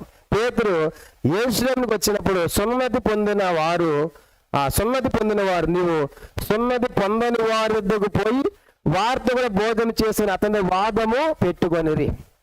ఇక్కడ విషయం మీకు ఇక్కడ ప్రాముఖ్యమైన సంగతి మీకు గుర్తు చేయాలి. ఆ దినాల్లో యేసుని అంగీకరించినా సరే వాళ్ళు ఏం పొందేవాళ్ళు? సున్నతి పొందేవాళ్ళు. అంటే ధర్మశాస్త్రాన్ని పాటించే వాళ్ళు యూదులు కాబట్టి ప్రభు ఎందుకంటే అప్పుడు దాకా పాటించిందండి ధర్మశాస్త్రం కాబట్టి ఆ పద్ధతులు పోలే వాళ్ళకి. మనం కూడా చూడండి కొన్నిసార్లు లోకంలోంచి అన్ని జనుల నుంచి వస్తూ ఉంటాం. మళ్ళీ మనకి ఏ పద్ధతులు ఉంటాయి కొన్ని సందర్భాల్లో అవి చేస్తూనే ఉంటాం. వెనకటి చరిత్ర ఎందుకు అవన్నీ చేయొచ్చాం కదా. కొన్నిసార్లు అవి వస్తూనే ఉంటాయి. కానీ ఇప్పుడు వీళ్ళు యూదులు క్రైస్తవులు అయ్యారు కానీ వాళ్ళకున్న పద్ధతి పోలా. ఏ పద్ధతి? సున్నతి అనేది పోలా. నమ్మిన వాళ్ళే కానీ ఏం పొందాలన్న వాళ్ళ లోపల ఉంది, అమ్మ ఈ ధర్మశాస్త్రం ఉంది కాబట్టి ప్రభుని నమ్మితే నమ్ముతాం, కానీ ధర్మశాస్త్రం ఉంది కాబట్టి ఏం పొందాలి? మనము సున్నతి పొందాలనేటువంటి ఆ మనసు అభిప్రాయం వాళ్ళు ఉండిపోయింది. కాబట్టి అట్లా చాలా మందికి యూదులకు ఉంటుంది. కానీ వాస్తవానికి వాళ్ళు నమ్మిన క్రైస్తవులే. కానీ ఇది మనకు అర్థమయ్యే భాష చెప్పాలంటే ఈనాడు క్రైస్తవులు కూడా అనేక మంది ఆయా వెనకటి చేతుల్లో వచ్చారు కానీ మళ్ళీ కొన్ని ఏమంటే వాళ్ళకి వెనకటి ఉంటాయి అన్నమాట. కాబట్టి అసలు మన సంగతి పక్కన పెట్టి ఇక్కడ యూదుల లోపల ఏముందంటే యేసుని నమ్మినా సరే ఏం పొందాలి? సున్నతి పొందాలి. అదే వాళ్ళ మధ్యలో ఉంది. నువ్వు సున్నతి పొందితేనే క్రైస్తవుడు అన్నట్లు భావిస్తున్నారు. కాబట్టి యూదులు, కాబట్టి యేసుని నమ్మిన యూదులే. ఎన్నోసార్లు చెప్పారు 2 రకాల యూదులు ఉన్నారు. ఒకటి నమ్మిన యూదులు, నమ్మని యూదులు. నమ్మిన యూదులు ఎవరు? క్రైస్తవులు అయ్యారు. నమ్మిన యూదులు క్రైస్తవులు అయ్యారు కానీ వీళ్ళ లోపల కూడా ఏముంది? బాప్తిసం సున్నతి పొందాల్సిందని ఉంది. నమ్మని యూదులు ఏముంది? వాళ్ళు కూడా సున్నతి తప్పనిసరిగా పొందుతారు, పొందాల్సిందే. 2 ఒకటి. కానీ వీళ్ళు నమ్మారు కానీ అది పోటల. రెండో సంగతి ఏంటంటే నమ్మారు కానీ అన్యజనులతో మనతో సమానము, తర్వాత సమరయులు కూడా మనతో సమానమని అనుకోవడం లేదు. ఎవరు? నమ్మినటువంటి యూదులు. ఇది మీరు గుర్తుపెట్టుకోవాలి మనసులో. కాబట్టి నమ్మిన యూదులు ఎట్లా ఉన్న యేసుని నమ్మారు కానీ సున్నతి పొందాల్సింది అని ఉన్న మనసులో. రెండవదిగా మనం నమ్మాం కానీ యూదులు ఎట్ట సమానం అవుతారు, సమానం అవుతారు మనతో అనే అభిప్రాయాలు ఈ యూదుల లోపల ఉన్నాయి, నమ్మిన యూదులకు కూడా. కానీ కొంతమంది కొంచెం వేరే కులాలకు సంబంధించిన ఉన్నారనుకోండి, మిగతా కులాలకు సంబంధించిన నమ్మారనుకోండి, వాళ్ళు అంత ఈజీగా వాళ్ళతో కలవలేరు అనమాట. ఎట్లా అవుతుంది?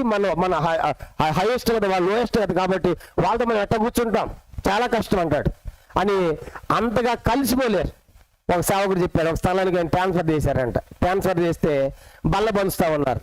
బల్లబరుస్తూ ఉంటే ఈ సేవకుల కొత్తలు వెనకున్నటువంటి బ్రదర్స్ అన్నారంట, మొట్టమొదటి బల్ల పైనుంచి ఇస్తాం కాదు అన్న, ఇక్కడ బల్ల ఎక్కడి నుంచి ఇవ్వకూడదు, అక్కడి నుంచి మొదలు పెట్టాలన్నారంట.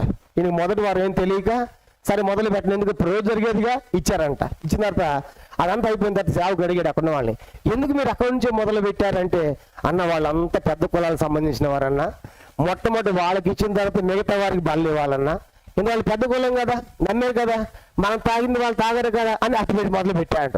ఓహో ఈ కథ ఎట్లా ఉందని చెప్పి 2వ వారం ఏం చేశాడు ఈయన, ఇక్కడి నుంచి మొదలు పెట్టాయంట. ఎక్కడి నుంచి? కింద నుంచి అన్నమాట. యేసుని నమ్మితే పెద్ద కులమేంది చిన్న కులమేంది కాదు, అవన్నీ పోవాలి.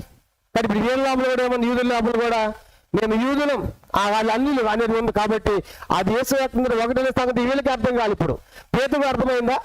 పేతురు కూడా దర్శనం వచ్చిందాక పేతురికి అర్థమైంది, అర్థం కాలేదా? పేతురికి అర్థం కాలేదు. పేతురు ఎప్పుడు అర్థమైంది? ఆ దర్శనం వచ్చిన తర్వాత పేతురుకి అర్థమైంది. కానీ ఇప్పుడు పేతురుకి అర్థమైంది, కానీ అపోస్తలులకు అర్థం కాలేదు. యెరూషలేములో ఉన్నటువంటి వారికి ఈ సంగతి తెలియటం లేదు, మిగతా వాళ్ళకి తెలియట్లేదు. ఇప్పుడు పేతురు ఏం చెప్పాలి? వాళ్ళు కూడా పోయి వాళ్ళకు కూడా లేదు, దేవుడు చెప్పాడు, ఇది సమానం అని చెప్పాలి. కాబట్టి ఇప్పుడు వాళ్ళు ఏమంటున్నారంటే, నువ్వు ఎట్లా వాళ్ళ మధ్య భోజనం చేస్తావు, ఎట్లా వాళ్ళ మధ్య ఉంటావు, వాళ్ళు అనుజనులు కదా అని చెప్పేసి పేతురు ఏం చేశారంట? వాదం పెట్టుకున్నారు. కానీ మొదటి 3 వచనాల్లో ఏమని రాసుకోవాలంటే, పేతురు గారు యెరూషలేముకు తిరిగి వచ్చుట. పేతురు గారు యెరూషలేముకు తిరిగి వచ్చుట. ఎక్కడి నుంచి చెప్పండి? కైసరు నుంచి. అది గుర్తుపెట్టుకోండి. కైసరులో దేవుని కార్యం అయిపోయింది. కైసరు నుండి యెరూషలేము వచ్చేసాడు. ఒకసారి మ్యాప్ నేను చూపిస్తాను. ఒకసారి మ్యాప్ కూడా చూస్తే మీకు బాగా అర్థమవుతుంది. చూడండి, మ్యాప్లో కొత్త నిబంధన కాల పాలస్తీనాలో కైసరే పైన ఉంది. ఈ కైసరే నుండి కింద యెరూషలేము. కాబట్టి యెరూషలేము నుండి వెళ్ళాడు, యెరూషలేము లొద్దా ఎప్పే కైసరు పోయాడు. ఇప్పుడు కైసరు డైరెక్ట్గా యెరూషలేము వచ్చేస్తున్నాడు. కాబట్టి యెరూషలేముకు రాగానే ఏం జరిగిందని చెప్పండి? సహోదరులు పేతురుతో ఏమైనా వాదన పెట్టుకున్నారు? నువ్వు ఎట్లా వాళ్ళతో భోజనం చేస్తావు? ఎవరితో? అన్ని జనులతో ఎట్లా సువార్త ఎట్లా వాళ్ళ మధ్య భోజనం చేస్తావు? కనుక వాళ్ళు అన్యులు కదా, వాళ్ళు సున్నతి పొందలేదు కదా. మనం ఏం పొందాము? సున్నతి పొందాం. వాళ్ళు మనతో సమానం అవ్వాలంటే వాళ్ళు కూడా ఏం పొందాలి? సున్నతి పొందాలి. అంటే వాళ్ళు సున్నతి పొందకుండా వాళ్ళు సున్నతి పొందని వారి మధ్య ఎట్లా భోజనం చేస్తామని పేతురు వాదం పెట్టుకున్నారు. కానీ ఇప్పుడు కొత్త నిబంధన సున్నతి పొందాలని ఏమి లేదు. కానీ కొత్త నిబంధన సున్నతి ఏంటి? చెవులు జరగాలంటాడు. ఉదాహరణ రోమపత్రిక 2వ అధ్యాయం. సున్నతి ఎక్కడ జరగాలి? పాత నిబంధన ప్రకారం శరీరంలో ఏదో ఒక భాగాన్ని కత్తిరించేవాళ్ళు, అది సున్నతి. కొత్త నిబంధనలో సున్నతి జరగాల్సింది శరీరానికి, దేహానికి కాదు, ఏదో ఒక భాగానికి కాదు. ఎక్కడ జరగాలి? రోమపత్రిక 2వ అధ్యాయం 29 వచనం. రోమా 2:29 పక్కనే చూడండి. సున్నతి అనేది ఎక్కడ జరగాలంటే హృదయానికి జరగాలి అంటాడు. రోమపత్రిక 2వ అధ్యాయం 28-29 చదువుదాము. రోమపత్రిక 2వ అధ్యాయం 28-29. బాహ్యమునకు యూదుడైన వాడు యూదుడు కాదు, శరీరమందు బాహ్యమైన సున్నతి కాదు. 29 అందరూ చదవండి. 29. అయితే అంతరంగమందు యూదుడైన వాడే యూదుడు, మరియు సున్నతి హృదయ సంబంధమైనదై ఆత్మ యందు జరుగునదే గాని అక్షరం వల్ల కలుగునది కాదు. అట్టి వానికి మెప్పు మనుషుల వలన కలుగదు. కాబట్టి 28 ఏమంటాడు? భౌతిక యూదుల్లో పుడితే వాడు యూదుడేం కాదు. పాత నిబంధన ప్రకారం యూదుల్లో పుడితే యూదుడే. కొత్త నిబంధన ప్రకారము యూదుల్లో పుట్టిన అతడు యూదుడుగా ఎంచబడు.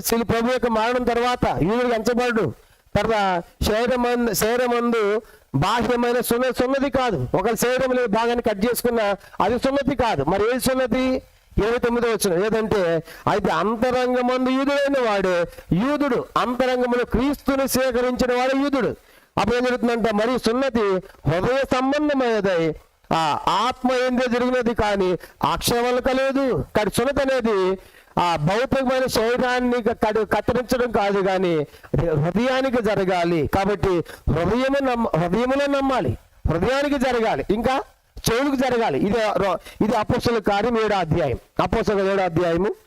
అపోస్తలుల కార్యం 7వ అధ్యాయం చూడండి. సున్నతి ఎక్కడ జరగాలంటే వాళ్ళు రాయబడింది 7వ అధ్యాయము 51వ వచనం. అపోస్తలుల కార్యం 7:51 చదువుదాము.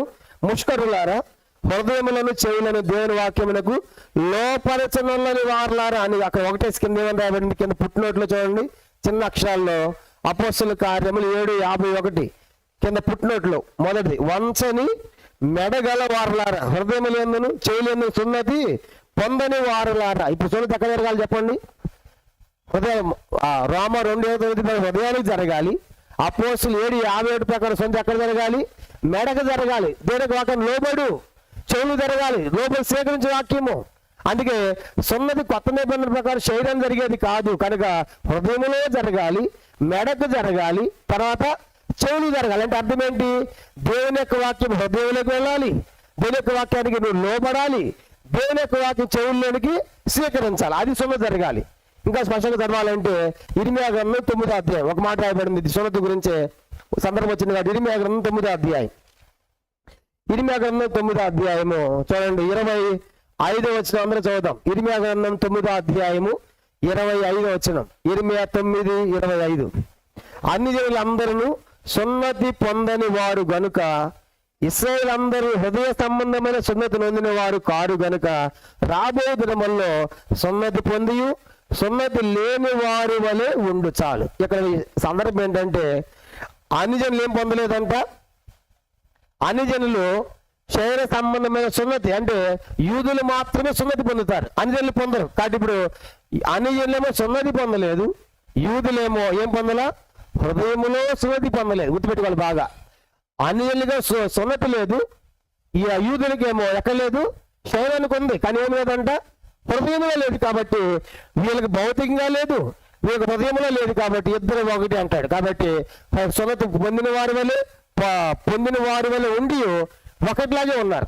అంటే దీని అర్థం ఏంటంటే యూదులైనా అన్యులైనా సున్నతి ఎక్కడ చేసుకోవాలి, ఎక్కడ జరగాలి, హృదయములో జరగాలి, మెడకు జరగాలి, చెవులకు జరగాలి. అదే నిజమైన సున్నతి, వాళ్ళే నిజమైన క్రైస్తవులు. అంతేగాని నేను యూదులో పుట్టాను కాబట్టి, నేను సున్నతి పొందాను కాబట్టి ఇక నాకు డైరెక్ట్గా దేవుడు అంటే కుదరదు అని పౌలు అయితే అంటాడు. కానీ పౌలు కూడా ఏదో రాస్తాడు. కనుక ఇప్పుడు వాళ్ళకి ఉన్నటువంటి వ్యత్యాసం ఏంటంటే, వాళ్ళ లోపల మనసు ఉన్నటువంటి ఒక భేదాభిప్రాయం ఏంటంటే, మనం సున్నతి పొందాం కదా, సున్నతి పొందని వారితో ఎట్టను భోంచేస్తాం, వాళ్ళతో ఎట్ట కలిసి వస్తాం, వాళ్ళు ఎట్ట మనతో సమానం అని పేతురుతో వాదం పెట్టుకున్నారు. ఇప్పుడు పేతురు గారు ఏం చేయాలి చెప్పండి, దానికి ఎక్స్ప్లెనేషన్ ఇవ్వాలిగా, మరి వాళ్ళు కూడా చెప్పాలిగా. పేతురు కూడా ఒక ఇలాగ అనుకున్నాడు. పేతురు ఇలాగ అనుకున్నాడా లేదా, అనుకున్నాడు. ఆ దర్శనం వస్తే ప్రభు నేను తినను నిషేధం అన్నాడు కదా. ఇప్పుడు సువార్త ప్రకటించాడు అన్నాడు. ఓహో, ఆ దర్శనం నాకు ఎందుకు వచ్చిందంటే సమానం అని చెప్పడానికి దేవుడు నాకు ఇచ్చాడని పేతురుకి అర్థమైంది. పరిశుద్ధాత్మ దిగిన పేతురు చూశాడు. కాబట్టి పేతురు లోపల ఏముంది, అనిల్ కూడా సమానమైన సంగతి ఉంది. కానీ ఇప్పుడు ఇది ఎవరికి తెలియదు, మిగతా అపోస్తులు తెలియదు, ఎరుసలేము వారికి, శిష్యులు తెలియదు. కానీ వాళ్ళు వచ్చి వాదం పెట్టుకుంటా ఉంటే పేతురు ఏం చెప్పాలి, ఇప్పుడు డైరెక్ట్గా జరిగిన సంగతి అంతా చెప్పాలి. ఏ సంగతి, ఎక్కడి నుంచి ఏం జరిగిందో ఇప్పుడు అదంతా మనం చూస్తాం. కానీ ఇప్పుడు 14వ వచనం నుండి 18వ వచనం వరకు మనకి ఏముందంటే పేతురు గారి యొక్క వివరణ. అదే సేమ్ కొన్నేళ్ళకి జరిగింది. పేతురు గారి యొక్క వివరణ,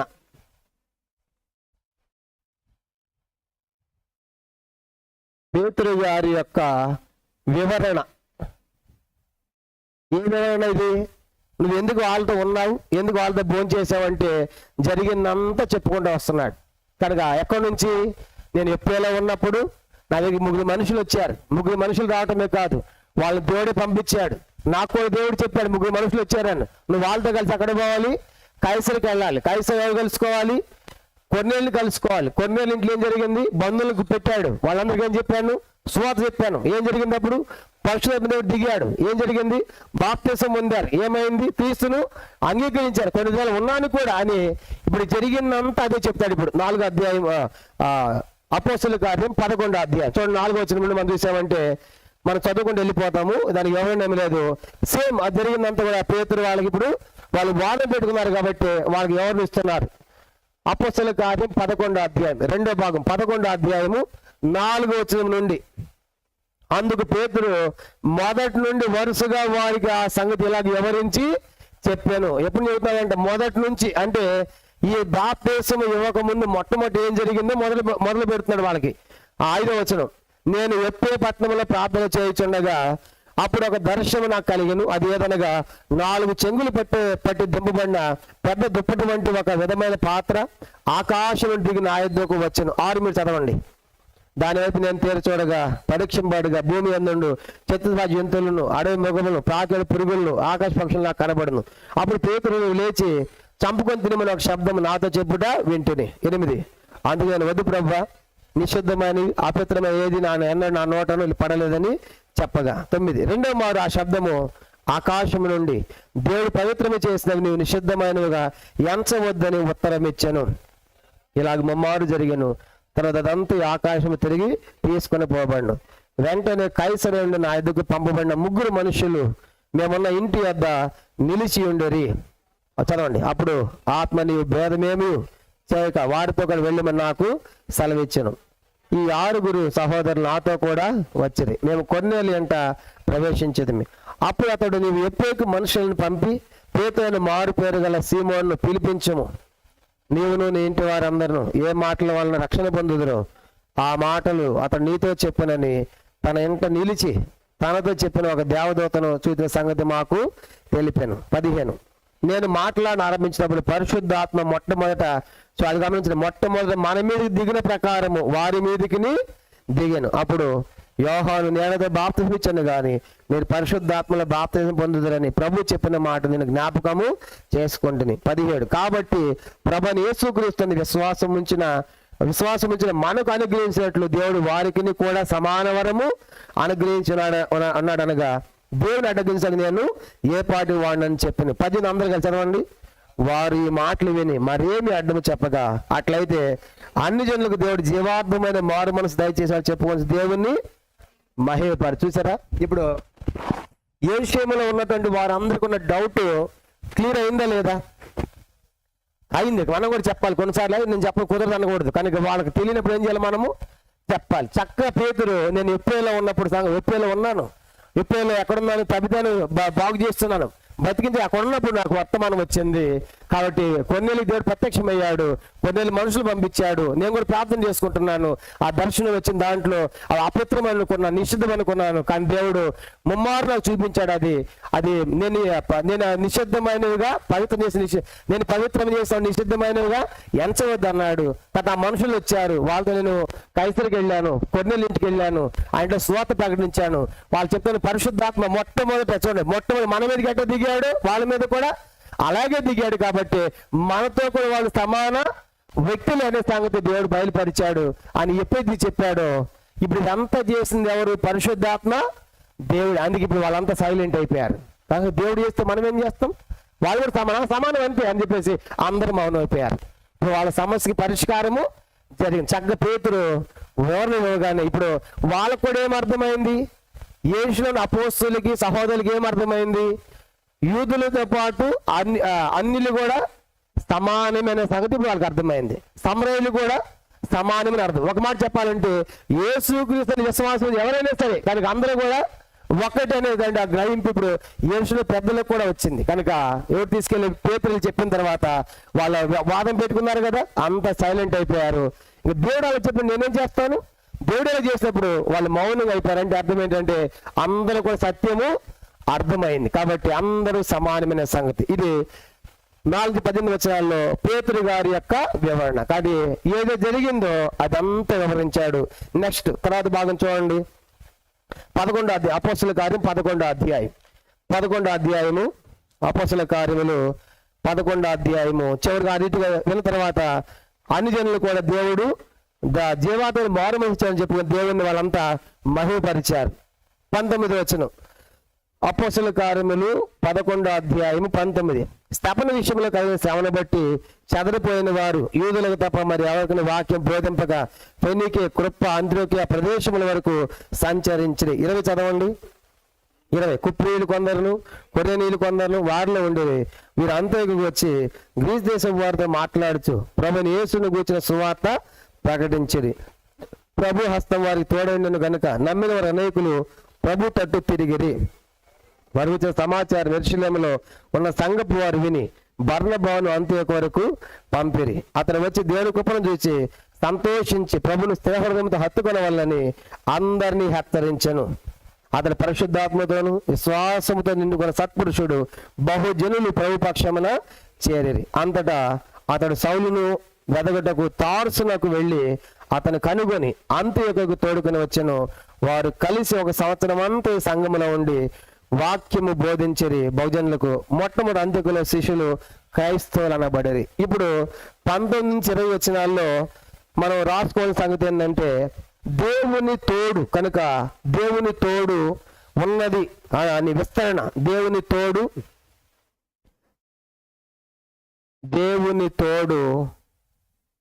అంటే దేవుడు తోడుగా ఉన్నాడు, విస్తరిస్తున్నాడు. విస్తరణ రుజువు. దేవుడు తోడుగా ఉండి ఆయన సంఘాన్ని విస్తరింపజేస్తున్నాడు. దానికి రుజువు ఏంటంటే ఆయన హస్తం మాకు తోడుగా ఉందని చెప్పేసి ఇప్పుడు జరిగిన కార్యాలను బట్టి దేవుడు ఎట్లా తోడై ఉన్నాడు, ఎట్లా విస్తరిస్తూ ఉన్నాడు అనే సంగతి వాళ్ళు రుజువు చేస్తా ఉన్నారు. ఏం జరిగిందంటే స్థాపన విషయంలో శ్రమను బట్టి అందరూ ఆయా ప్రాంతాలు చెదిరిపోయారు కదా. చెదిరిపోయిన తర్వాత మొట్టమొదటి ఎవరికైనా యూదులే తప్ప ఎవరికి వాక్యము బోధింపారు. మొట్టమొదటి యూదులకే చెప్పాలి. ఎందుకంటే యూదులని రక్షణ, యూదులకి మొదటి అవకాశం. అందుకే అన్నాడు నేను నశించిన గొర్రెల వద్దకే కానీ మిగతా వాళ్ళ వద్దకు రాలేదంటాడు. అంటే మొట్టమొదటి యూదులుగా చెప్పాలి సువార్త. కాబట్టి యూదుల దగ్గర నుంచే మొదలు పెట్టాలి. అందుకే సమరస్య విషయంలో మనం చూస్తాం. కనుక యూదులైన నీవు నన్ను దాహంగా అడుగుతా ఉన్నప్పుడు కూడా ప్రభు చెప్తాడు. కాబట్టి అది వాళ్ళు కూడా సమానమైన సంగతి చెప్తున్నాడు. కానీ ఇప్పుడు వెళ్ళి ఆయా ప్రాంతాలు చెదిరిపోయారు, స్వార్థ ప్రకటించారు. ఇది మనం గమనించిన ఒక అద్భుతమైన సంగతి ఏంటంటే, ప్రభువుని నమ్మిన తర్వాత ఇప్పుడు ఇదే సంఘం అంటే అంత్యోకియ సంఘం. చెప్పండి, ఏంటంటే ఈ సంఘము ఇప్పుడు 1926 వచనాల్లో ఏ సంఘం ఏర్పడింది? అంత్యోకియల సంఘం. వాళ్ళు ఎట్లా ఉన్నారంట? ఆ సంఘంలో ఎవరెవరు ఉన్నారు? 19వ వచనం, ఫెనీకే, కొప్రా, అంత్యోకియ ప్రదేశం వరకు వారు విస్తరించారు. కుప్రీయులు, కురేనీయులు, గ్రీస్ దేశపు వారు. చూసారా సంఘములు ఎలాంటి వారు ఉన్నారంట? సంఘములో ఫెనీకే వారు ఉన్నారు, కుప్రా వారు ఉన్నారు, అంత్యోకియ వారు ఉన్నారు, కుప్రీలు ఉన్నారు, కురేనీయులు ఉన్నారు, గ్రీస్ దేశపు వారు ఉన్నారు. అంటే సంఘం అంటే గుర్తుపెట్టుకోవాలి, ఒక జాతి కాదు ఇది. చెప్పండి, సంఘం అంటే ఏంటి? ఒక కులానికో ఒక మతానికో ప్రాంతానికి చెందింది కాదు. కొన్నిసార్లు తెలుగు సంఘం అంట, తెలుగు వాళ్ళే కాదు, కానీ అక్కడ ఎవరున్నారు? గ్రీస్ దేశస్తులు ఉన్నారు, కుప్రీలు ఉన్నారు, కురేనీయులు ఉన్నారు. కాబట్టి అందరూ కూడా. కాబట్టి సంఘం అంటే ఒక మాట చెప్పాలంటే ఇది నానా జాతి సమితి. చెప్పండి, ఏంటంట? అన్ని రకాల వాళ్ళు ఉంటారు. ఎందుకంటే ప్రకటన 5వ అధ్యాయంలో ప్రతి జాతిలో రక్తం ఇచ్చి కొన్నాడు ఆయన, ప్రతి ఖండములు, ప్రతి దేశంలో కూడా. కాబట్టి యేసుని నమ్మినటువంటి సంఘములో అందరూ ఉంటారు.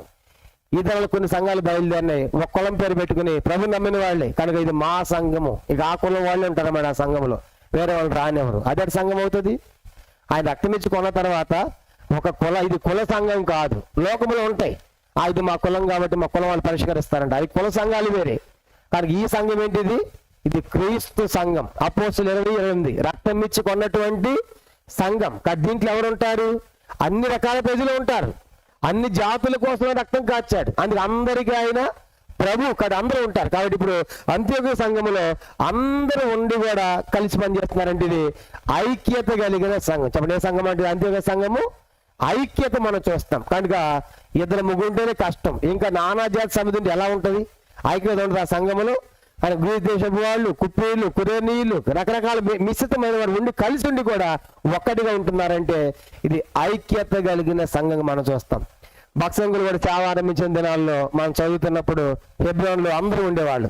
నార్త్ ఇండియా వాళ్ళు వచ్చేవాళ్ళు, హిందీ వాళ్ళు వచ్చేవాళ్ళు, నేపాల్ వాళ్ళు వచ్చేవాళ్ళు, తెలుగు వాళ్ళు వచ్చేవాళ్ళు, కనుక ఇంగ్లీష్ వాళ్ళు, అన్ని రకాల మిశ్రితమైన వాళ్ళు హెబ్రోన్ ఉండేవాళ్ళు. ఒకరికి భాష కూడా రాదు ఆ దినాల్లో. కొంతమంది ఉన్న సపోజ్ నార్త్ ఇండియా నేపాలీ వాళ్ళకి ఇక తెలుగు రాదు, కానీ ట్రైనింగ్ వచ్చేవాళ్ళు. కనుక కొంతమంది హిందీ ఉంటారు, కనుక వాళ్ళకి తెలుగు రాదు, వచ్చి ఉండేవాళ్ళు. కానీ ఒకసారట ఇద్దరు షాపింగ్కి వెళ్తున్నారంటే హెబ్రోన్ నుంచి, ఇద్దరు సేవకు వచ్చారు.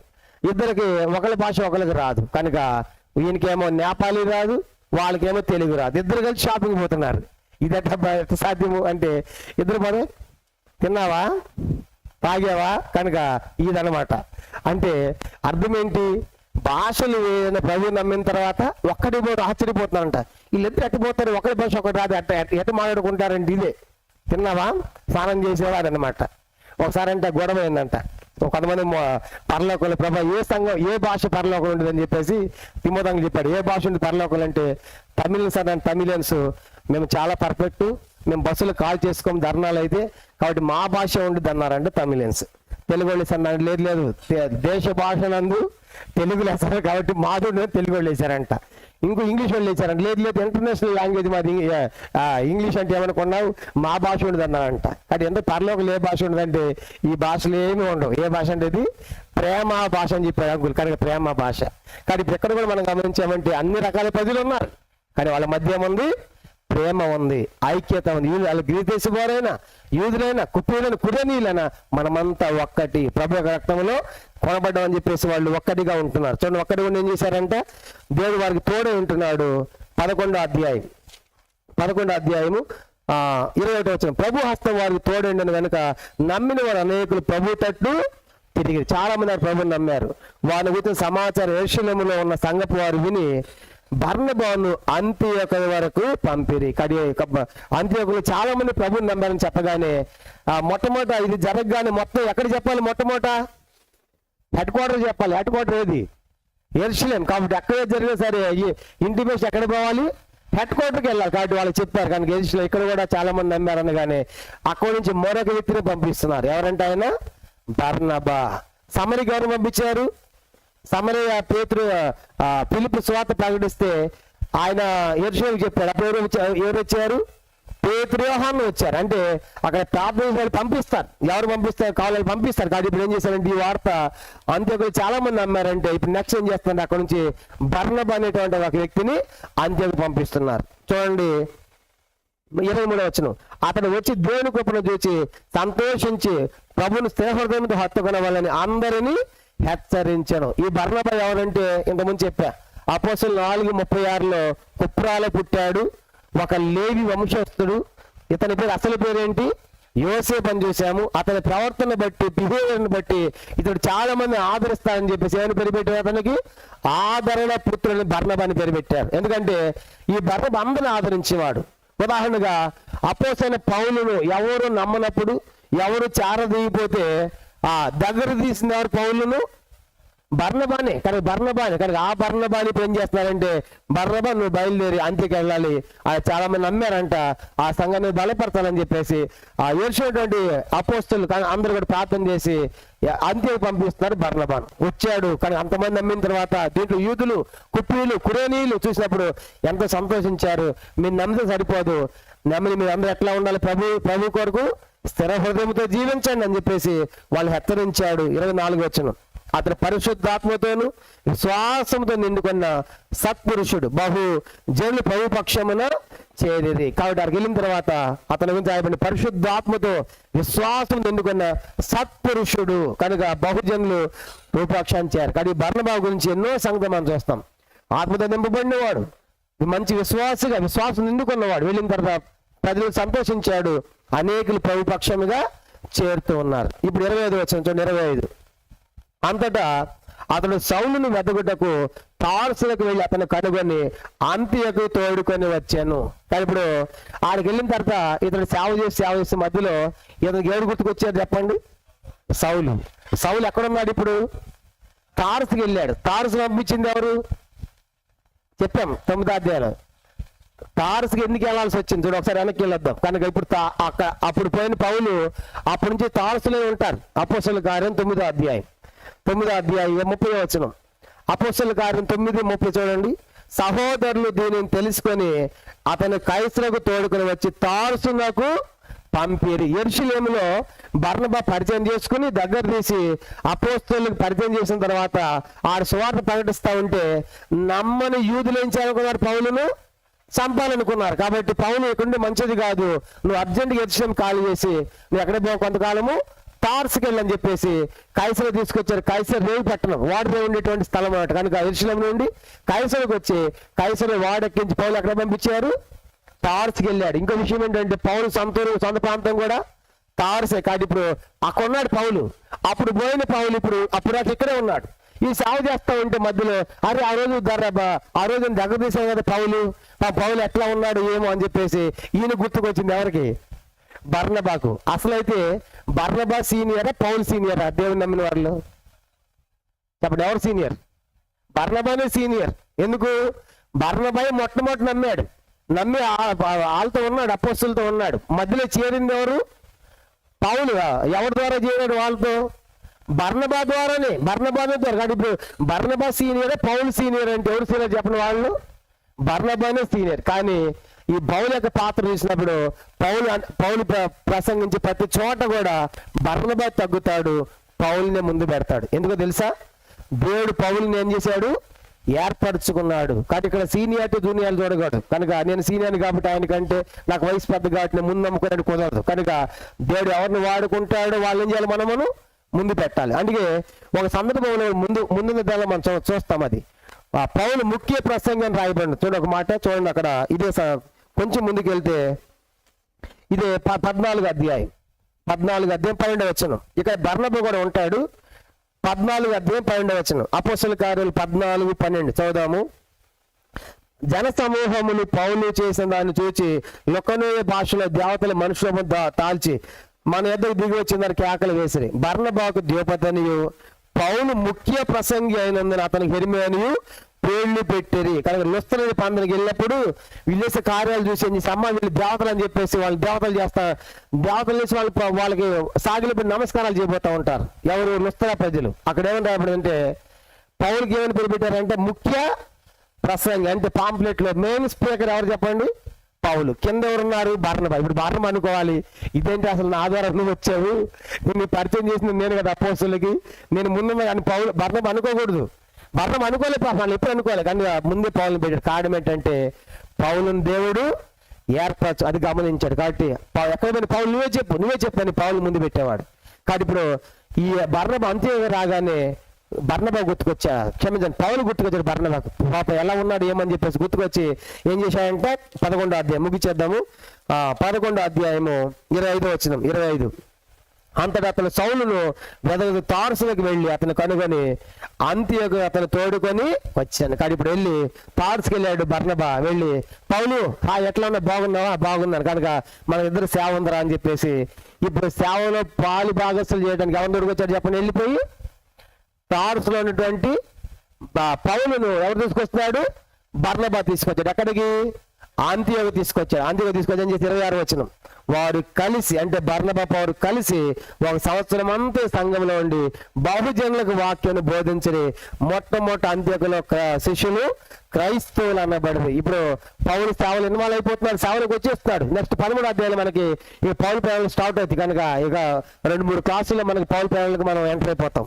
కానీ ఇప్పుడు ఇద్దరు కూడా కలిశారు, సేవ ప్రారంభించారు, అనేక మంది చేరుతున్నారు అత్యంత సంఘంలో. వాళ్ళందరూ ఏమన్నారంటే వీళ్ళంతా క్రైస్తవులు అని పేరు పెట్టారు. ఏమన్నారు? వాళ్ళందరూ కూడా క్రైస్తవులు అన్నారు. కాబట్టి క్రైస్తవులు అవ్వాలంటే మొట్టమొదటి ఏమవ్వాలి? శిష్యులు అవ్వాలి. ఇప్పుడు ఏమవ్వాలి? మొట్టమొదట శిష్యులు అవ్వాలి. ఆ శిష్యులు ఏమన్నారు? ఇప్పుడు వాళ్ళు క్రైస్తవులు అన్నారు. ఈ బైబిల్ ఈ మాట 3 సార్లు మనం చూస్తాం, క్రైస్తవులు అనే మాట ఇక్కడ రాయబడింది. 11వ ఇంకొక అధ్యాయంలో ఎంత త్వరగా నన్ను క్రైస్తవునిగా చేజూస్తున్నావు అంటాడు అగ్రిప్పరాజు అంటాడు. తర్వాత పేతురు పత్రికలో క్రైస్తవులైనందుకు నీకు శ్రమ అనుభవిస్తే సంతోషించు కానీ బాధపడవద్దు అన్నాడు. కానీ బైబిల్ 3 సార్లు క్రైస్తవ అనే పదము రాయబడింది. తర్వాత ఆ రీతిగా సేవ ఆరంభించారు. విస్తారమైన సేవ అంత్యోకులు చేశారు. 2 సంవత్సరాలంట 1 సంవత్సరం అంతా ఉండి సేవ చేశారు. నెక్స్ట్ దానికి ఏమని రాసుకున్నాం మనము? దేవుడు తోడుగా ఉండి తన సంఘం హెచ్చరింపు చేస్తున్నాడు అని చెప్పి రుజువు వాళ్ళకి అర్థమైంది. తర్వాత 27-30 వచనాలు మనం చదివి ముగిద్దాం. 20-30 వచనాలు. ఆ దినములందు ప్రవక్తలు యెరూషలేము నుండి అంత్యోకు వచ్చిరి. వారు అగపైన ఒకడు నిలబడి భూలోకమందంతా గొప్ప కరువు రాబోచున్నది ఆత్మ ద్వారా సూచించను, అది క్లౌదియ చక్రవర్తి కాలమని సంభవించను. అప్పుడు శిష్యుల్లో ప్రతి వాడు తన శక్తి కొలది ఏబేలో కాపురబడిన సహోదరులకు సహాయము పంపుటకు నిశ్చయించుకొనెను. అలాగ చేసి బర్నబా సౌలు అనే వారి చేత ప్రజలకు దాన్ని పంపిరి. కనుక ఏం జరిగిందంటే ఒక ప్రవచనం ప్రవచించాడు ఒక ప్రవక్త, రాబోయే నెల కరువు జరుగుతుందని చెప్పగానే జన సంగతి ఏంటంటే అట్లయితే మనం కొంత సహాయాన్ని పంపించాలని చెప్పేసి వాళ్ళు సహాయం కూడా బర్నబా ద్వారా పౌలు ద్వారా యెరూషలేము సహోదరులకు వాళ్ళు పంపిస్తారు. కాబట్టి ఇది 20-30 వచనాల్లో కరువును గూర్చిన ప్రవచనం. కరువును గూర్చిన ప్రవచనం అది. దీంతో 11వ అధ్యాయం సమాప్తం. కాబట్టి మనం ఇప్పుడు వచ్చేవారం ప్రభు చిత్తం అయితే 12వ అధ్యాయం ప్రారంభిస్తాం. కాబట్టి ఇప్పుడు ఈ 11వ అధ్యాయం ఏం జరిగింది చెప్పండి? పేతురు గారు యెరూషలేమునకు తిరిగి వచ్చాడు సమరయ ఆ కైసర నుండి. వాళ్ళు వాదం పెట్టుకుంటే దానికి మొత్తము వివరణ ఇచ్చిన తర్వాత అంత్య సంఘం దేవుడు తోడుగా ఉండి ఎన్నో కార్యాలు చేశాడు, రుజువు చేశాడు. తర్వాత కరువు కూర్చోంటి ప్రవచనం. కాబట్టి ఇంతటితో 11వ అధ్యాయం పూర్తయింది. వచ్చే వారము 12వ అధ్యాయం మనం ప్రారంభిస్తాం. ప్రార్థన చేసుకుంటాం.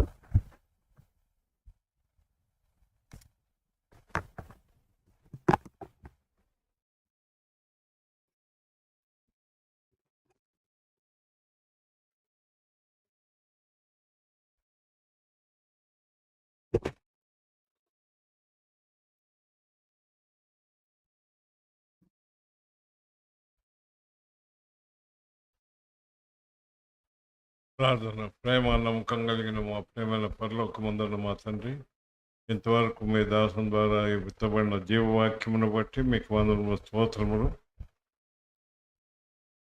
అనేకమైన విధాలైన రహస్యములు దేవుని వాక్యములో మీరు రాసి ఉంచినారు మా ప్రేమ తండ్రి. దాన్ని బట్టి మిమ్మల్ని స్తుతించున్నాం.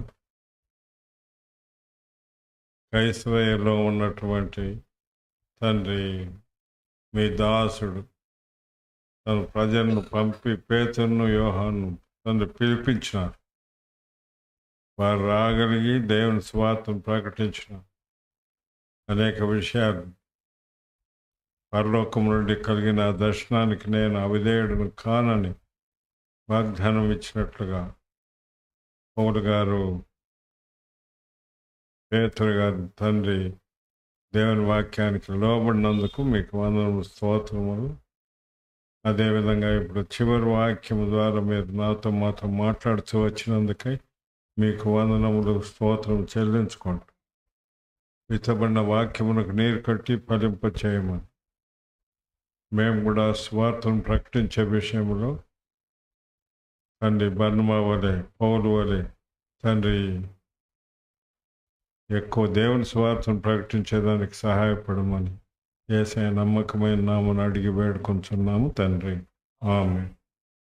ఇప్పుడు మాట్లాడిన మాటల్లో ఎవరికైనా ఏమైనా అర్థమైతే చెప్పండి.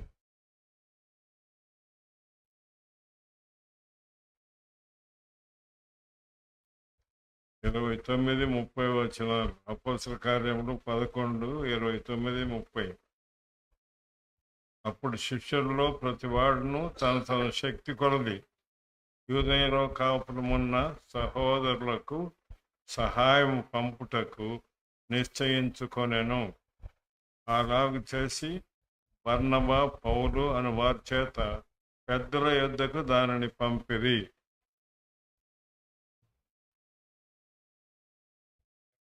ఏమర్థమైంది నీకు?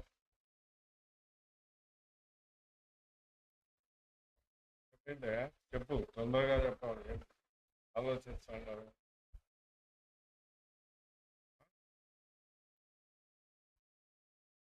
ఆయన చేయాలంటే ఇష్టపడతావా? దేవుని పని పౌల దగ్గర దేవుని దగ్గర పంపించినారు. బర్నబా దగ్గర 5-10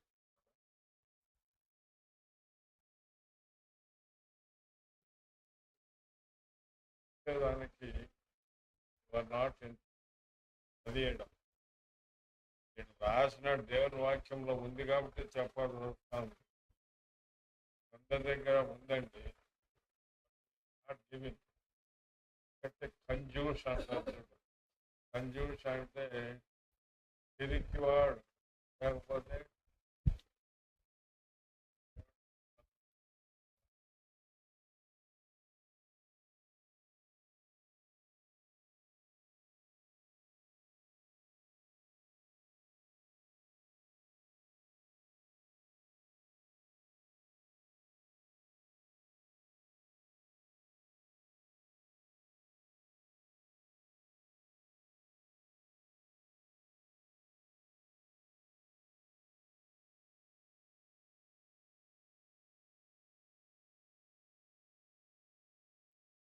ఆ, 6వ తారీఖు నుంచి 1వ తారీఖు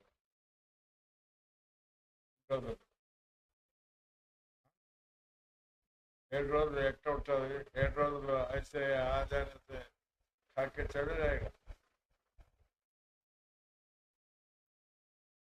చేయాలా లేదా? నీ బాధ్యత కాదు, మనందరి బాధ్యత. విని నట్టుగా పోవద్దు.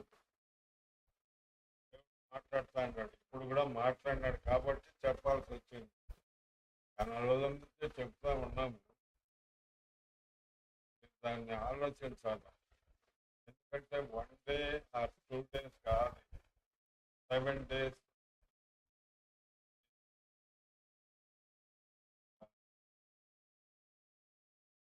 వారందరూ దేవునికి కడుపుతా కొడుకుతా అట్ట ఇయ్యద్దు. ధారాళంగా దేవుడు నీకు ఎంత ఇమ్మంటే అంత దేవునికి సమర్పణ చేయి.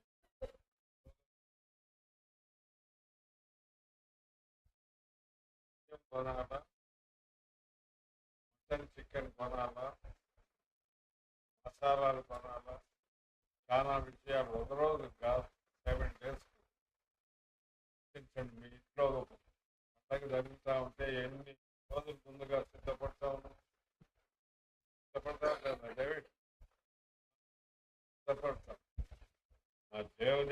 సిద్ధపడాలా లేదా ఖాళీగా వెళ్ళిపోండి అంటాం. ఈ విషయంలో దయచేసి వేరుగా భావించండి. అనుగొడుగుడు లేకుండా ఇచ్చేవారు ఇయ్యచ్చు, తీసుకుంటాం. ఎవడన్నా సనిగేవాడు కొనిగేవాడు ఉంటే వాళ్ళ అర్పణ కూడా అక్కడనే ఉంటుంది. కాబట్టి వారిని రిజెక్ట్ చేస్తాం, అవసరం లేదు. గొడుగుతా ఇచ్చేవాడు ఏమి ఇస్తాడు?